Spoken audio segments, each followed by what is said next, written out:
ಕ್ರೈಸ್ತ ಹಲ್ಲೆಲೂಯ. ನನ್ನ ಜೀವನದಲ್ಲಿ ನಾನು ನಂಬುವುದು ಹಾಗೆ ನಾನು ಎಲ್ಲರಿದ್ದರೂ ಮೊದಲನೇದಾಗಿ ಹೇಳುವ ಮಾತು, ನಮ್ಮ ದೇವರು ಒಳ್ಳೆಯವರು. ಯಾರು ಹೇಳಿ? ನಮ್ಮ ದೇವರು ಒಳ್ಳೆಯವರು. ಆತನು ಒಳ್ಳೆಯವನಾಗಿರೋದ್ರಿಂದ ಆತನು ಏನೇ ಮಾಡಲಿ ಅದು ಒಳ್ಳೆಯದೇ. ಹಲ್ಲೆಲೂಯ. ನಂಬುವವರೆಲ್ಲರೂ ಜೋರಾಗಿ ದೇವರ ವಂದನೆಗಳು ಸಲ್ಲಿಸೋಣ. Hallelujah, hallelujah. ನಮ್ಮ ದೇವರು ಏನಾಗಿದ್ದಾರೆ? ನಂಬುವ ಜೋರಾಗಿ ಮತ್ತೊಂದು ಸಲ ನೀವು ಹೇಳಿ. ಓಕೆ, ದೇವರು ಒಳ್ಳೆಯವರು, ಆತನು ಮಾಡುವುದೆಲ್ಲ ಒಳ್ಳೆಯದಾದ್ರೆ ಕಳೆದ 1 ತಿಂಗಳಿಂದ ಯಾವ ವಿಷಯದಲ್ಲಿ ಇದು ಯಾಕೆ ನನ್ನ ಜೀವನದಲ್ಲಿ ನಡೀತಾ ಇದೆ ಅಂತ ನಾನು ಬೇಸರನೇ ಮಾಡ್ಕೊಂಡಿಲ್ಲ ರೀ, ಚಿಂತನೆ ಮಾಡಲಿಲ್ಲ ಅನ್ನೋರು ಒಬ್ಬರು ಕೈ ಎತ್ತಿ ನೋಡೋಣ. ಯಾರಿಲ್ವಾ? ವಾಹ್, ಸೂಪರ್, ಚಪ್ಪಾಳೆ ಹೊಡೆಯೋಣ. ಆಮೇನ್, ಹಲ್ಲೆಲೂಯ. ಪ್ರೀತಿ ದೈವ ಸಭೆಯೇ, ದೈವ ಜನರು ಅಂತ ಕರೆಯಲ್ಪಡುವ ನಾವುಗಳು ನಮ್ಮ ಬಾಯಿ ಮಾತಿಗೆ, ನಮ್ಮ ಜೀವಿತಕ್ಕೆ ತುಂಬಾ ಸಾರಿ ಸಂಬಂಧಗಳು ಇರ್ತಾ ಇಲ್ಲ. ನಮ್ಮ ಬಾಯಿ ಮಾತಿಗೆ ನಮ್ಮ ಜೀವಿತಕ್ಕೆ ಏನಿರ್ತಾ ಇಲ್ಲ ಹೇಳಿ? ಸಂಬಂಧ. ನಾವು ಹೇಳ್ತೀವಿ ನಮ್ಮ ದೇವರು ಒಳ್ಳೆಯವನು, ಏನು ಹೇಳ್ತೀವಿ? ನಮ್ಮ ದೇವರು ಒಳ್ಳೆಯವನು. ಆದ್ರೆ ನಾವು ದೇವರನ್ನು ಒಳ್ಳೆಯವನಾಗಿ ನಾವು ನಂಬುತ್ತಾ ಇದೀವ ಅಂತ ಪ್ರಶ್ನಿಸಿಕೊಂಡ್ರೆ ಉತ್ತರ ನಮ್ಮ ಹತ್ರ ಇದೆನಾ? ಉತ್ತರ ನಮ್ಮ ಹತ್ರ ಇದೆನಾ? ನಾವು ಎಷ್ಟು ಚಂದ ಇಷ್ಟು ಇದುವರೆಗೂ ಹಾಡುಗಳು ಆಡಿದ್ವಿ ಹೇಳಿ. ದೇವ್ರೆ, ನಿನ್ನ ಪ್ರೀತಿ ಎಷ್ಟು ದೊಡ್ಡದು, ನೀನು ಎಷ್ಟು ಅತಿಯಾಗಿ ನಿನ್ನನ್ನು ಪ್ರೀತಿ ಮಾಡಿದೀಯಾ, ಅತಿಯಾಗಿ ಪ್ರೀತಿ ಮಾಡ್ತಾ ಇದ್ದಾನೆ ಅಂತ ನಾವು ಹೇಳ್ತಾ ಇದೀವಿ. ದೇವ್ರು ಏನ್ ಮಾಡ್ತಾ ಇದ್ದಾರೆ ಅಂತ ಹೇಳ್ತಾ ಇದೀವಿ? ಅತಿಯಾಗಿ ನಮ್ಮನ್ನು ಪ್ರೀತಿಸ್ತಾ ಇದ್ದಾರೆ ಅಂತ. ಆದ್ರೆ ಎಷ್ಟು ಜನ ನಾವು ನಂಬುತ್ತಾ ಇದ್ದೀವಿ ನನ್ನ ದೇವರು ನನ್ನನ್ನು ಪ್ರೀತಿಸ್ತಾ ಇದ್ದಾರೆ ಅಂತ? ಆಮೇಲೆ ನಂಬುವುದಾದ್ರೆ ಕಳೆದ 1 ತಿಂಗಳ ಜೀವಿತವನ್ನು ನಾವು 1 ಸಾರಿ ನೆನಪಿಸ್ಕೊಂಡ್ರೆ ಯಾವ ವಿಷಯಕ್ಕೂ ನಾವು ಚಿಂತೆ ಮಾಡಲೇಬಾರ್ದಾಗಿ. ದೇವರೇ ಪ್ರೀತಿಸುವಾಗ ನಾನು ಯಾಕೆ ಈ ವಿಷಯಗಳಿಗೆ ಎದುರ್ಕೋಬೇಕು? ನಾನು ಯಾಕೆ ಈ ವಿಷಯಗಳನ್ನು ಸಮಸ್ಯೆಯಾಗಿ ನಾನು ನೋಡ್ಬೇಕು? ಎಷ್ಟು ಜನರು ಹೇಳಿ, ನಾನು 1 ತಿಂಗಳಿಂದ ಚಿಂತೆ ಅನ್ನೋದು ನನಗೆ ಗೊತ್ತೇ ಇಲ್ಲರೇ ಅನ್ನೋದು ಕೈತೆ. ಆಮೇನ್, ಹಲ್ಲೆಲೂಯ. ತುಂಬಾ ಸಾರಿ ನಾವೇನಾಗಿದ್ದೀವೋ ನಾವು ತಿಳಿದುಕೊಳ್ಬೇಕು. ನಾವೇನಾಗಿದ್ದೀವೋ ನಾವು ತಿಳಿದುಕೊಳ್ಳಬೇಕಾದ ಜವಾಬ್ದಾರಿ ನಮ್ಮೆಲ್ಲರ ಮೇಲೆ ಇದೆ. ಹಲ್ಲೆಲೂಯ. ಈ ದಿನಮಾನಗಳಲ್ಲಿ ಆಗುತ್ತಿರುವ ಒಂದು ದೊಡ್ಡ ಸಮಸ್ಯೆ ಏನಂದ್ರೆ, ಕ್ರೈಸ್ತವ್ಯ ಅನ್ನೋದು ಒಂದು ಮತವಾಗಿ ಬದಲಾಗಿದೆ. ಏನಾಗಿದೆ ಹೇಳಿ? ಕ್ರೈಸ್ತವ್ಯ ಅನ್ನೋದು ಒಂದು ಮತವಾಗಿ ಬದಲಾಗಿದೆ. ನಿಮಗೆ ಗೊತ್ತಾ ಒಂದು ಸತ್ಯ? ಮತಗಳನ್ನು ಯಾವಾಗೂ ದೇವರು ಪ್ರೋತ್ಸಾಹ ಪಡಿಸಿರುವುದನ್ನು ನಾವು ಎಲ್ಲಿ ನೋಡೋದೇ ಇಲ್ಲ. ಮತಗಳ ಆಚಾರಗಳು ಅಂದ್ರೆ ಸ್ವಾಮಿಗೆ ಇಳಿಸಲ್ಲ. ಅದಕ್ಕೆ ಅನೇಕ ಸಾರಿ ಶಾಸ್ತ್ರಗಳನ್ನು, ಪರಿಶಾಯಿಗಳನ್ನು ಸ್ವಾಮಿ ಎಚ್ಚರಿಸಿದ್ದಾರೆ. ಹೌದಾ? ತುಂಬಾ ಸಾರಿ ಆತನು ಎಚ್ಚರಿಸ್ತಾ ಬಂದ್ರು. ಸರ್ಪ ಸಂತಾನವೇ, ಇನ್ನು ಬೇರೆ ಬೇರೆ ಪದಗಳನ್ನು ಸ್ವಾಮಿ ಉಪಯೋಗಿಸಿರುವುದನ್ನು ನಾವು ಗಮನಿಸ್ತೀವಿ. ಅದೆಲ್ಲ ಯಾಕ್ರಿ? ಎಲ್ಲ ಮತಗಳು ಸೇರಿ ಸ್ವಾಮಿಯನ್ನು ಸಿಲುಬೆಯಲ್ಲಿ ಹಾಕಿದ್ದಾರೆ. ಹೌದಂತೀರ ಅಲ್ಲ ಅಂತೀರ? ಕ್ರೈಸ್ತವ್ಯ ಅನ್ನೋದು ಒಂದು ಮತ ಅಲ್ಲ. ಭಾನುವಾರ ಅಥವಾ ಶುಕ್ರವಾರ ಅಥವಾ ಬೇರೆ ಬೇರೆ ಪ್ರಾರ್ಥನೆಗಳು ಅನ್ನುವುದು ಮತಾಚಾರಗಳು ಅಲ್ಲ. ಕ್ರೈಸ್ತವ್ಯ ಅನ್ನೋದು ಒಂದು ಆತ್ಮೀಯ ಯಾತ್ರೆ. ಹಲ್ಲೆಲೂಯ. ಕ್ರೈಸ್ತವ್ಯ ಅನ್ನೋದು ಒಂದು ಆತ್ಮೀಯ ಯಾತ್ರೆ. ಈ ಆತ್ಮೀಯ ಯಾತ್ರೆಯಲ್ಲಿ ಸ್ವಾಮಿ ನಾವು ಇಬ್ಬರು ಸೇರಿ ಪ್ರಯಾಣ ಮಾಡುವುದೇ ಆತ್ಮೀಯ ಯಾತ್ರೆ. ಹಲ್ಲೆಲೂಯ. ತೆಲುಗಲ್ಲಿ ಒಂದು ಅದ್ಭುತವಾದ ಹಾಡನ್ನು ಏಸನ್ನವರು ಬರೆದಿದ್ರು. ಆತ್ಮೀಯ ಯಾತ್ರಾ, ಆನಂದ ಯಾತ್ರಾ, ఇది ఆత్మీయ యాత్ర, యేసుతో నూతన యెరూషలేము యాత్ర, మన యేసుతో నూతన యెరూషలేము యాత్ర. ఆనందం ఆనందం యేసుతోనే పరమానందం. హల్లెలూయా. ఈ జీవిత ಈ ಪ್ರಯಾಣ ಒಂದು ಯಾತ್ರೆ. ಹಲ್ಲೆಲೂಯ. ಈ ಯಾತ್ರೆಯಲ್ಲಿ ಸ್ವಾಮಿ ನಾವು ಇಬ್ಬರು ಕಲಿತು ಪ್ರಯಾಣ ಮಾಡಬೇಕಾಗಿರುವ ಅವಶ್ಯಕತೆ ತುಂಬಾ ಇದೆ. ಹಲ್ಲೆಲೂಯ. ಆದ್ರೆ ನಮ್ಮ ಸಮಸ್ಯೆ ಏನು ಅಂದ್ರೆ, ಈ ಯಾತ್ರೆಯನ್ನು ಯಾತ್ರೆಯಾಗಿ ಮರೆತು ಬಿಟ್ಟು ಆಚಾರಗಳಾಗಿ ಬದಲಾಯಿಸಿಕೊಂಡು ಒಬ್ಬಂಟಿಗರಾಗಿ ನಾವು ಪ್ರಯಾಣ ಮಾಡ್ತಾ ಇದ್ದೀವಿ. ಯಾರು ಪ್ರಯಾಣ ಮಾಡ್ತಾ ಇದ್ದೀವಿ? ಒಬ್ಬಂಟಿಗರಾಗಿ. ಹಲ್ಲೆಲೂಯ. ಈ ದಿನ ನಾನು ದೇವರ ವಾಕ್ಯಕ್ಕೆ ಹೋಗೋದಕ್ಕಿಂತ ಮುಂಚೆ ಸಮಯವನ್ನು ಬರೆದಿರುವ 2ನೇ ಪುಸ್ತಕ 5ನೇ ಅಧ್ಯಾಯದಿಂದ 5ನೇ ಅಧ್ಯಾಯ 1ನೇ ವಚನದಿಂದ 25ನೇ ವಚನದವರೆಗೂ ಒಬ್ಬೊಬ್ಬರು ಒಂದೊಂದು 5 ವಚನಗಳು ಅಥವಾ ಒಬ್ಬರೇ ಸ್ಪಷ್ಟವಾಗಿ ಎಲ್ಲವನ್ನಾದರೂ ಓದಿ. ಒಂದೇ ನಿಮಿಷ ಎಲ್ಲರೂ ತೆಗಿರಿ. ಯಾಕಂದ್ರೆ ನಾನು ಹೇಳುವ ವಿಷಯ ನಾವೆಲ್ಲರೂ ಅರ್ಥ ಮಾಡ್ಕೋಬೇಕು. ಅಂದ್ರೆ ಸತ್ಯವೇದದಲ್ಲಿ ದೇವರು ಬರೆದಿರುವ ಆ ವಾಕ್ಯ ಭಾಗಗಳನ್ನು ಪ್ರತಿಯೊಬ್ಬರು ಅರ್ಥ ಮಾಡಿಕೊಳ್ಳುವವರಾಗಿ ಇರಬೇಕು. ಎಲ್ಲರೂ ಸ್ವಲ್ಪ ಟೈಮ್ ಆದ್ರೂ ಪರವಾಗಿಲ್ಲ, ಪ್ರತಿಯೊಬ್ಬರು ಸತ್ಯವೇದವನ್ನು ತೆಗಿರಿ.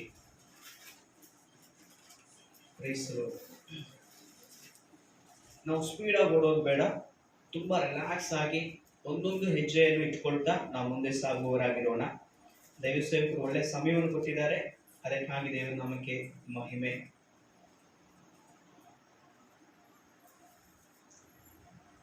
ಓಕೆ, ಎಲ್ಲರೂ ತೆಗೆದಿದ್ದಾರೆ. ಸಮಯವನ್ನು ಬರೆದಿರುವ 2ನೇ ಪುಸ್ತಕ 5ನೇ ಅಧ್ಯಾಯ. ನಿಮ್ಗೆ ಯಾರಿಗಾದ್ರೂ ಸಿಗಲಿಲ್ಲ ಅಂದ್ರೆ ಪೇಜ್ ನಂಬರ್ ಬೇಕಾದ್ರೂ ಹೇಳ್ತಾರೆ. ಪೇಜ್ ನಂಬರ್ ಹೇಳಿ. ಪೇಜ್ ನಂಬರ್ ಹೇಳಿ. 343. ಓಕೆ, ಫಸ್ಟ್ ಈಗ ಹೋಗಿ ಕೂಲಾಗಿ ಓದಿ, ಎಲ್ಲರಿಗೂ ಅರ್ಥ ಆಗಂಗೆ. ಆನಂತರ ಇಸ್ರಾಯೇಲರು ಎಲ್ಲಾ ಕುಲಗಳ ಹೆಬ್ರೋನಿನಲ್ಲಿದ್ದ ದಾವೀದನ ಬಳಿಗೆ ಬಂದು ಅವನಿಗೆ, ನಾವು ನಿನ್ನ ರಕ್ತ ಸಂಬಂಧಿಗಳಾಗಿದ್ದೇವೆ. ಇಂದಿನ ದಿವಸಗಳಲ್ಲಿ, ಅಂದರೆ ಸೌಲನ ಆಳ್ವಿಕೆಯಲ್ಲಿ ಇಸ್ರಾಯೇಲರ ದಳಪತಿಯಾಗಿ ಹೋಗುತ್ತಾ ಬರುತ್ತಾ ಇದ್ದವನು ನೀನೇ. ನಿನ್ನನ್ನು ಕುರಿತು ಯೆಹೋವನು, ನೀನು ನನ್ನ ಪ್ರಜೆಗಳಾದ ಇಸ್ರಾಯೇಲರ ನಾಯಕನು ಪಾಲಕನು ಆಗಿರುವೆ ಎಂದು ಹೇಳಿದನಷ್ಟೇ ಅಂದರು. ಹೆಬ್ರೋನಲ್ಲಿದ್ದ ಅರಸನಾದ ದಾವೀದನು ತನ್ನ ಬಳಿಗೆ ಬಂದಿದ್ದ ಇಸ್ರಾಯೇಲರ ಹಿರಿಯರೆಲ್ಲರೊಡನೆ ಅಲ್ಲೇ ಯೆಹೋವನ ಸನ್ನಿಧಿಯಲ್ಲಿ ಒಡಂಬಡಿಕೆ ಮಾಡಿಕೊಂಡರು. ಅವರು ದಾವೀದನನ್ನು ಅಭಿಷೇಕಿಸಿ ಇಸ್ರಾಯೇಲರ ಅರಸನನ್ನಾಗಿ ಮಾಡಿದರು. ದಾವೀದನು 30 ವರ್ಷದವನಾದಾಗ ಅರಸನಾಗಿ 40 ವರ್ಷ ಆಳಿದನು. ಅವನು ಹೆಬ್ರೋನಿನಲ್ಲಿ ಇದ್ದುಕೊಂಡು ಯೆಹೂದ ಕುಲವೊಂದನ್ನೇ ಆಳಿದ್ದು 7 ವರ್ಷವೂ 6 ತಿಂಗಳು. ಯೆರೂಸಲೇಮಿನಲ್ಲಿ ಇದ್ದುಕೊಂಡು ಯೆಹೂದ್ಯರನ್ನು ಎಲ್ಲಾ ಇಸ್ರಾಯೇಲರನ್ನು ಆಳಿದ್ದು 33 ವರ್ಷ. ದಾವೀದನು ತನ್ನ ಜನರನ್ನು ಕರೆಕೊಂಡು ಯೆರೂಸಲೇಮಿನಲ್ಲಿದ್ದ ದೇಶದ ಮೂಲ ನಿವಾಸಿಗಳಾದ ಯೆಬೂಸಿಯರಿಗೆ ವಿರುದ್ಧವಾಗಿ ಹೊರಟನು. ಅವರು ಇವನು ಒಳಗೆ ಬರಲಾರನೆಂದು ನೆನೆಸಿ ದಾವೀದನಿಗೆ, ನೀನು ಒಳಗೆ ಬರಲಾರಿ, ಕುರುಡರು ಕುಂಟರು ಇವರೇ ನಿನ್ನನ್ನು ಅಟ್ಟಿ ಬಿಡುವರು ಎಂದು ಹೇಳಿದರು. ಆದರೂ ಅವನು, ಈಗ ದಾವೀದ ನಗರವೆನಿಸಿಕೊಳ್ಳುವ ಚೀಯೋನ್ ಕೋಟೆಯನ್ನು ಸ್ವಾಧೀನಪಡಿಸಿಕೊಂಡನು. ಆ ದಿವಸ ದಾವೀದನು ಯೆಬೂಸಿಯರನ್ನು ಜಯಿಸಬೇಕೆಂದಿರುವವನು ಜಲದ್ವಾರದಲ್ಲಿ ಹತ್ತಿ ಹೋಗಿ ದಾವೀದನಿಗೆ, ಅಸಹಾಯರಾಗಿರುವ ಕುರುಡರನ್ನು ಕುಂಟರನ್ನು ಕಂದಕದಲ್ಲಿ ನಾಶ ಮಾಡಿಬಿಡಲಿ ಎಂದು ಹೇಳಿದನು. ಆದ್ದರಿಂದ ಕುರುಡರು ಕುಂಟರು ಇದ್ದಾರೆ, ಒಳಗೆ ಹೋಗಲಾಗದು ಎಂದು ಗಾದೆ ಉಂಟು. ದಾವೀದನು ಆ ಕೋಟೆಗೆ ದಾವೀದ ನಗರವೆಂದು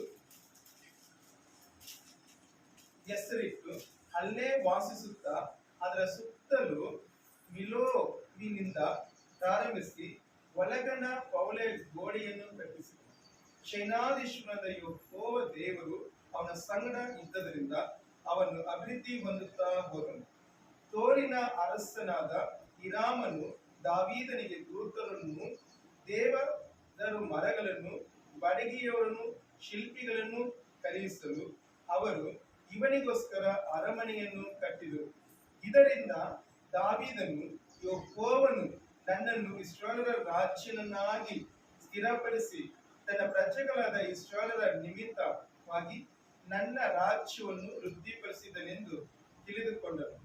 ದಾವೀದನು ಹೆಬ್ರೋನಿನಿಂದ ಯೆರೂಸಲೇಮಿಗೆ ಬಂದ ಮೇಲೆ ಅಲ್ಲಿಯೂ ಅನೇಕ ಸ್ತ್ರೀಯರನ್ನು ಪತ್ನಿಯರನ್ನಾಗಿಯೂ ಉಪಪತ್ನಿಯರನ್ನಾಗಿಯೂ ಮಾಡಿಕೊಂಡದರಿಂದ ಅವನಿಗೆ ಇನ್ನೂ ಕೆಲವು ಮಂದಿ ಗಂಡು ಹೆಣ್ಣು ಮಕ್ಕಳು ಹುಟ್ಟಿದರು.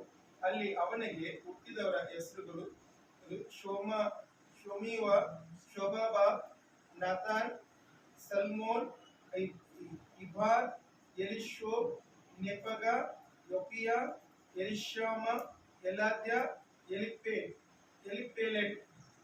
ಇಸ್ರಾಯೇಲರು ದಾವೀದನನ್ನು ಅಭಿಷೇಕಿಸಿ ತಮ್ಮ ಅರಸನನ್ನಾಗಿ ಮಾಡಿಕೊಂಡರೆಂಬ ವರ್ತಮಾನವು ಫಿಲಿಷ್ಟಿಯರಿಗೆ ಮುಟ್ಟಿದಾಗ ಅವರು ಅವನನ್ನು ಹಿಡಿಯುವುದಕ್ಕೆ ಹೊರಟರು. ದಾವೀದನು ಇದನ್ನು ಕೇಳಿ ದುರ್ಗಕ್ಕೆ ಹೋದನು. ಫಿಲಿಷ್ಟಿಯರು ದೇಶದೊಳಗೆ ನುಗ್ಗಿ ರೆಫಾಯಿಮ್ ತಗ್ಗಿಗೆ ಬಂದು ಪಾಳೆಯ ಮಾಡಿಕೊಂಡಿದ್ದರೆಂದು ತಿಳಿದು ದಾವೀದನು ಯೆಹೋವನನ್ನು, ನಾನು ಫಿಲಿಷ್ಟಿಯರಿಗೆ ವಿರುದ್ಧವಾಗಿ ಹೋಗಬಹುದೋ, ಅವರನ್ನು ನನ್ನ ಕೈಗೆ ಒಪ್ಪಿಸಿಕೊಡುವಿಯೋ ಎಂದು ಕೇಳಲು ಆತನು, ಹೋಗು, ನಾನು ಹೇಗೂ ಅವರನ್ನು ನಿನ್ನ ಕೈಗೆ ಒಪ್ಪಿಸುವೆನು ಎಂದು ಉತ್ತರ ಕೊಟ್ಟದರಿಂದ ಅವನು ಹೋಗಿ ಅವರನ್ನು ಸೋಲಿಸಿ ಯೆಹೋವನು ಕಟ್ಟೆಯೊಡೆದ ಪ್ರಭಾವದಂತೆ ನನ್ನ ಶತ್ರುಗಳ ಮೇಲೆ ಬಿದ್ದು ಅವರನ್ನು ನನ್ನ ಕಣ್ಣು ಮುಂದೆಯೇ ನಾಶ ಮಾಡಿದನೆಂದು ಹೇಳಿ ಆ ಯುದ್ಧ ಸ್ಥಳಕ್ಕೆ ಬಾಲಪೆರೆಚೆಮೆಂದು ಹೆಸರಿಟ್ಟನು. ಫಿಲಿಷ್ಟಿಯರು ಅಲ್ಲಿ ಬಿಟ್ಟು ಹೋಗಿದ್ದ ವಿಗ್ರಹಗಳನ್ನು ದಾವೀದನು ಅವನ ಜನರು ತೆಗೆದುಕೊಂಡು ಬಂದರು. ಫಿಲಿಷ್ಟಿಯರು ಇನ್ನೊಮ್ಮೆ ಹೊರಟು ಬಂದು ರೆಫಾಯಿಮ್ ತಗ್ಗಿನಲ್ಲಿ ಇಳಿದುಕೊಂಡರು. ದಾವೀದನು ಯೆಹೋವನ ಸನ್ನಿಧಿಯಲ್ಲಿ ವಿಚಾರಿಸಿದಾಗ ಆತನು ಅವನಿಗೆ, ನೀನು ನೆಟ್ಟಿಗೆ ಹೋಗಿ ಅವರ ಮೇಲೆ ಬೀಳಬೇಡ. ಅವರು ಹಿಂದುಳವನ್ನು ಸುತ್ತಿಕೊಂಡು ಹೋಗಿ ಬಾಕ ಮರಗಳಿರುವ ಕಡೆಯಿಂದ ಅವರ ಮೇಲೆ ಬೀಳು. ಆ ಮರಗಳ ತುದಿಯಲ್ಲಿ ಹೆಜ್ಜೆಗಳು ಸಫಲ ಕೇಳಿಸುವಾಗ ಯೆಹೋವನು ಫಿಲಿಷ್ಟಿಯರ ಸೈನ್ಯವನ್ನು ಸೋಲಿಸುವುದಕ್ಕೋಸ್ಕರ ನಿನ್ನ ಮುಂದಾಗಿ ಹೊರಟನೆಂದು ತಿಳಿದುಕೊಂಡು ಅವರ ಮೇಲೆ ಬೀಳು ಅಂದನು. ದಾವೀದನು ಯೆಹೋವನ ಆಜ್ಞೆಯನುಸಾರವಾಗಿ ಮಾಡಿ ಫಿಲಿಷ್ಟಿಯರನ್ನು ಗೆಬದಿಂದ ಯಜಾರಿನ ವರೆಗೂ ಸಂಹರಿಸಿದನು. ಆಮೆನ್. ಹಲ್ಲೆಲೂಯಾ. ದೇವರ ನಾಮಕ್ಕೆ ಮಹಿಮೆ ಆಗಲಿ. ದಯವಿಟ್ಟು ನೀವು ಮನೆಗೆ ಹೋದ್ಮೇಲೆ ಕೂಲಾಗಿ ಸವಿವರವಾಗಿ ಈ ಒಂದು 2ನೇ ಸಮಯವನ್ನು ಬರೆದಿರುವ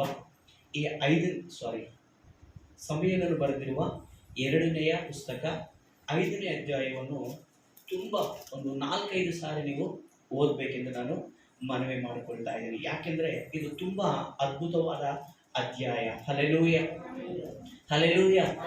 ಈ ಒಂದು ಅಧ್ಯಾಯದಲ್ಲಿ ಈ ದಿನ ನಾನು ನಿಮ್ಮೊಟ್ಟಿಗೆ ಹಂಚಿಕೊಳ್ಳಲಿಕ್ಕಿರುವ ವಾಕ್ಯ ಭಾಗ ಏನು ಅಂದರೆ 5ನೇ ಅಧ್ಯಾಯ 17ನಿಂದ 25 ವಚನಗಳ ಮಧ್ಯದಲ್ಲಿ ನಡೆದಿರುವ ಸಂದರ್ಭ. ಏನ್ ಹೇಳಿ ಒಂದ್ಸರಿ 17ನೇ ವಚನ ಓದಿ. ಇಸ್ರಾಯೇಲರು ದಾವೀದನನ್ನು ಅಭಿಷೇಕಿಸಿ ತಮ್ಮ ಅರಸನಾಗಿ ಮಾಡಿಕೊಂಡರೆಂಬ ವರ್ತಮಾನವು ಫಿಲಿಷ್ಟಿಯರಿಗೆ ಮುಟ್ಟಿದಾಗ ಅವರು ಅವನನ್ನು ಹಿಡಿಯುವುದಕ್ಕೆ ಹೊರಟರು. ದಾವೀದನು ಇದನ್ನು ಕೇಳಿ ದುರ್ಗಕ್ಕೆ ಹೋದನು. ದಾವೀದನು ಇದನ್ನು ಕೇಳಿ ಎಲ್ಲಿಗೆ ಹೋದನು? ದುರ್ಗಕ್ಕೆ. ಹಲ್ಲೆಲೂಯಾ. ಎಲ್ಲಿಗೆ ಹೋದನು ಹೇಳಿ? ದುರ್ಗಕ್ಕೆ ಹೋದನು. ಓಕೆ, ಇನ್ನು ಮುಂದೆ ಓದಿ ಅಷ್ಟೇ. ಫಿಲಿಷ್ಟಿಯರು ದೇಶದೊಳಗೆ ನುಗ್ಗಿ ರೆಫಾಯಿಮ್ ತಗ್ಗಿಗೆ ಬಂದು ಪಾಳೆಯ ಮಾಡಿಕೊಂಡರೆಂದು ತಿಳಿದು ದಾವೀದನು, ನೋಡಿ, ಶತ್ರುಗಳು ಎಲ್ಲಿ ಬಂದಿದ್ದಾರೆ? ಈಗ ದೇಶದ ಒಳಗಡೆ ಬಂದಿದ್ದಾರೆ. ಅವಾಗ ದಾವೀದನು ಏನ್ ಮಾಡಿದ್ದಾನೆ ನಾವು ನೋಡೋಣ. ಯೆಹೋವನನ್ನು ನಾನು ಫಿಲಿಷ್ಟಿಯರಿಗೆ ವಿರೋಧವಾಗಿ ಹೋಗಬಹುದೋ, ಅವರನ್ನು ನನ್ನ ಕೈಗೆ ಒಪ್ಪಿಸಿಕೊಡುವೆಯೋ ಎಂದು ಕೇಳಲು ಆತನು ಹೋಗು, ನಾನು ಹೇಗೋ ಅವರನ್ನು ನಿನ್ನ ಕೈಗೆ ಒಪ್ಪಿಸುವೆನು ಎಂದು ಉತ್ತರ ಕೊಟ್ಟದರಿಂದ ಅವನು ಹೋಗಿ ಅವರನ್ನು ಸೋಲಿಸಿ ಯೆಹೋವನು ಕಟ್ಟೆ ಹೊಡೆದ ಪ್ರವಾಹದಂತೆ ತನ್ನ ನನ್ನ ಶತ್ರುಗಳ ಮೇಲೆ ಬಿದ್ದು ಅವರನ್ನು ನನ್ನ ಕಣ್ಣು ಮುಂದೆಯೇ ನಾಶ ಮಾಡಿದ್ದಾನೆಂದು ಹೇಳಿ ಆ ಯುದ್ಧ ಸ್ಥಳಕ್ಕೆ ಬಾಳ್ ಪೆರಾಚಿ ಎಂದು ಹೆಸರಿಟ್ಟನು. ಹಲ್ಲೆಲೂಯಾ. ಇಂದಿನ ಸಭೆಯಾಗಿ ಕೂಡಿ ಬಂದಿರುವ ತಾವೆಲ್ಲರೂ ಇಲ್ಲಿನವರೆಗೂ 10 ದಿನ ದೇವರೊಂದಿಗೆ ಕಳೆದಿದ್ದೀರಿ. ನಿಜವಾಗ್ಲೂ ಇದು ತುಂಬಾ ಹೆಮ್ಮೆ ಪಡಬೇಕಾಗಿರುವ ವಿಷಯ. ಹಲ್ಲೆಲೂಯಾ. ಈ ದಿನ ನಾನು ನಿಮ್ಮೊಟ್ಟಿಗೆ ಹಂಚಿಕೊಳ್ತಿರುವ ಅಂಶ ಏನು ಅಂದ್ರೆ, ದಾವೀದನು ದೇವರೊಂದಿಗೆ ಮಾಡಿರುವ ಪ್ರಾರ್ಥನೆ. ನೀವೆಲ್ಲರೂ 10 ದಿನಗಳು ಉಪವಾಸ ಪ್ರಾರ್ಥನೆಯಲ್ಲಿ ಇದ್ದೀರಾ. ಈ ದಿನ ನಾನು ನಿಮ್ಮೊಟ್ಟಿಗೆ ಹಂಚಿಕೊಳ್ಳಬೇಕಾದ ಅಂಶ ಏನು ಅಂದ್ರೆ, ದಾವೀದನು ತನ್ನ ಜೀವಿತದಲ್ಲಿ ಮಾಡಿರುವ ಪ್ರಾರ್ಥನೆ. ಹಲ್ಲೆಲೂಯಾ. ಪ್ರಾರ್ಥನೆ ಇದು ತುಂಬಾ ಪ್ರಾಮುಖ್ಯವಾದದ್ದು. ಏನೇಳಿ? ತುಂಬಾ ಪ್ರಾಮುಖ್ಯವಾದದ್ದು. ಪ್ರಾರ್ಥನೆಯನ್ನು ನಾವು ಹೇಗೆ ಹೇಳ್ಬೋದು ಅಂದ್ರೆ, praise Lord, praise Lord, praise Lord. Hallelujah. ಒಬ್ಬ ಮನುಷ್ಯನು ಬದುಕಿದ್ದಾನೆ ಅನ್ನೋದಕ್ಕೆ ಸೂಚನೆ ಏನಾಗಿದೆ ಹೇಳಿ? ಒಬ್ಬ ಮನುಷ್ಯನು ಬದುಕಿದ್ದಾನ ಅಥವಾ ಸತ್ತಿದ್ದಾನ ಅನ್ನೋದಕ್ಕೆ ಒಬ್ಬ ಡಾಕ್ಟರ್ ಆಗ್ಲಿ ಬೇರೆ ಗೊತ್ತಿದ್ದವರು ಮಾಡುವ ಕೆಲಸ ಏನ್ ಹೇಳಿ? ಉಸಿರು ಇದೇನಾ ಇಲ್ವಾ, ಅಥವಾ ನಾಡಿ ಹೊಡ್ಕೊಳ್ತಾ ಇದೇನಾ ಇಲ್ವಾ? ಹಲ್ಲೆಲೂಯಾ. ಒಬ್ಬ ಮನುಷ್ಯನು ಬದುಕಿದ್ದಾನೆ ಅನ್ನೋದಕ್ಕೆ ಉಸಿರಾಟ ಒಂದು ಸಿಂಬಲ್ ಆಗಿದೆ. ಏನ್ ಹೇಳಿ? ಉಸಿರಾಟ ಎಷ್ಟು ದಿನ ಆಡ್ತಾನೋ ಅಲ್ಲಿವರೆಗೂ ಆ ಮನುಷ್ಯರು ಮಾತನಾಡದಿದ್ದರು, ನೋಡದಿದ್ದರು, ಕೈ ಆಗ್ಲಿ ಕಾಲಾಗ್ಲಿ ದೇಹದಲ್ಲಿರುವ ಭಾಗಗಳು ಕದಲಿಸದೆ ಇದ್ದರೂ ಸಹಿತ ಆ ಮನುಷ್ಯನು ಏನಾಗಿದ್ದಾನೆ ಅಂತ ಅರ್ಥ? ಬದುಕಿದ್ದಾನೆ ಅಂತ ಅರ್ಥ. ಹಲ್ಲೆಲೂಯಾ. ಹಾಗೆಯೇ ಆತ್ಮೀಯ ಯಾತ್ರೆಯಲ್ಲಿ, ಈ ಆತ್ಮೀಯ ಜೀವನದಲ್ಲಿ ಆತ್ಮಿಕವಾಗಿ ಬದುಕಿದ್ದೇವೆ. ಆತ್ಮಿಕವಾಗಿ ಅಲ್ಲಿ ಒಬ್ಬ ಆತ್ಮೀಯ ಜೀವಿತದಲ್ಲಿ ಒಬ್ಬ ವ್ಯಕ್ತಿ ಬದುಕಿದ್ದಾನೆ ಅನ್ನೋದಕ್ಕೆ ಒಂದು ಸಿಂಬಲ್ ಏನೋ ಗೊತ್ತಾ? ಏನ್ ಹೇಳಿ? ಆತ್ಮಿಕವಾಗಿ ಬದುಕಿದ್ದಾನ ಅಥವಾ ಸತ್ತಿದ್ದಾನ ಅನ್ನೋದಕ್ಕೆ, ಒಬ್ಬ ಮನುಷ್ಯನು ದೈಹಿಕವಾಗಿ ಬದುಕಿದ್ದಾನ ಸತ್ತಿದ್ದಾನ ಅನ್ನೋದಕ್ಕೆ ಉಸಿರಾಟ ಒಂದು ಸಿಂಬಲ್ ಆಗಿದೆ. ಆತ್ಮಿಕವಾಗಿ ನಾವು ಬದುಕಿದೀವ ಸತ್ತಿದೀವ ಅನ್ನೋದಕ್ಕೆ ಯಾವುದಾಗಿದೆ ಹೇಳಿ? ಪ್ರಾರ್ಥನೆ. ಹಲ್ಲೆಲೂಯಾ. ಹಲ್ಲೆಲೂಯಾ. ಒಬ್ಬ ವಿಶ್ವಾಸಿ ಆತ್ಮಿಕವಾಗಿ ಬದುಕಿದ್ದಾನೆ ಅಂತ ನಾವು ಯಾವುದರಿಂದ ಹೇಳ್ಬೋದು ಅಂದ್ರೆ, ಆ ವ್ಯಕ್ತಿ ಪ್ರಾರ್ಥನೆಯ ಜೀವಿತವನ್ನು ನಾವು ನೋಡಿ. ಒಬ್ಬ ವ್ಯಕ್ತಿ ಆತ್ಮಿಕವಾಗಿ ಬದುಕಿದ್ದಾನೆ ಅನ್ನೋದಕ್ಕೆ ಪ್ರಾರ್ಥನೆ ಒಂದು ಸಿಂಬಲ್ ಆಗಿದೆ. ಯಾರಾದ್ರೆ ಪ್ರಾರ್ಥನೆ ಮಾಡೋದಿಲ್ವೋ, ಯಾರಾದ್ರೆ ಪ್ರಾರ್ಥನೆ ಜೀವಿತವನ್ನು ಇಲ್ಲದ ಹಾಗೆ ಜೀವಿತವನ್ನು ಜೀವಿಸ್ತಾರೋ, ನಿಶ್ಚಿತವಾಗಿ ಡೌಟ್ ಪಡೆದ ನಾವು ಹೇಳ್ಬೋದು ಆತ್ಮಿಕವಾಗಿ ಸತ್ತಿದ್ದಾರೆ ಅಂತ. ಹಲ್ಲೆಲೂಯಾ. ಯಾಕಂದ್ರೆ ಬೈಬಲ್ ಸಹಿತ ನಾವು ಅನೇಕ ಕಡೆ ನೋಡ್ತೀವಿ ಆತ್ಮಿಕವಾಗಿ ಸಾಯುವವರು ಇದ್ದಾರೆ ಅಂತ. ಅದಕ್ಕೆ ನಾವು ಸಪ್ತ ಸಂಘಗಳ ಸಂದೇಶದಲ್ಲಿ ನಾವು ನೋಡ್ತೀವಿ, ಕರ್ತನು ಸಭೆಗಳೊಂದಿಗೆ ಮಾತನಾಡುವಾಗ ಹೇಳ್ತಾನೆ, ನೀನು ಬದುಕಿದೀಯ ಅನ್ನುವ ಹೆಸರು ನಿನಗಿದೆ, ಆದರೆ ನೀನು ಸತ್ತು ಹೋಗಿದೀಯಾ. ನೀನು ಬದುಕಿದೀಯ ಅನ್ನುವ ಹೆಸರು ನಿನಗಿದೆ, ಆದ್ರೆ ನೀನೇನಾಗಿದೆಯಾ? ಸತ್ತು ಹೋಗಿದೀಯಾ. ಹಲ್ಲೆಲೂಯಾ. ಈ ಮುಂಚಾನೆ ವೇಳೆಯಲ್ಲಿ ಸೇರಿ ಬಂದಿರುವ ದೈವಜನರೇ, ಯಾರೋ ಬಂದು ನೀನು ಆತ್ಮಿಕವಾಗಿ ಸತ್ತಿದೆಯಾ ಅಂತ ನಮ್ಗೆ ಹೇಳುವ ಅವಶ್ಯಕತೆ ಇಲ್ಲ.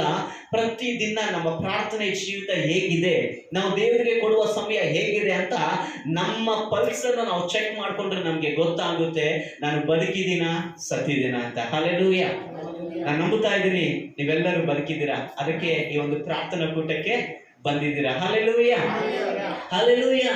ಪ್ರೀತಿಯ ದೈವಜನರೇ, ಒಬ್ಬ ಸೇವಕನು ಹೇಳ್ತಾನೆ, ನಾನು ಮಾಡಬೇಕಾಗಿದ್ದು ಬಹಳ ಇದೆ, ಅದಕ್ಕೆ ನಾನು ಪ್ರತಿದಿನ ನನ್ನ ಜೀವಿತದ ಪ್ರಾರಂಭ 3 ಗಂಟೆಗಳ ಕಾಲ ನಾನು ಪ್ರಾರ್ಥನೆಯಲ್ಲಿ ಕಳೆಯುತ್ತೇನೆ. ಹಲ್ಲೆಲೂಯಾ. ಏನಂತ ಹೇಳಿ?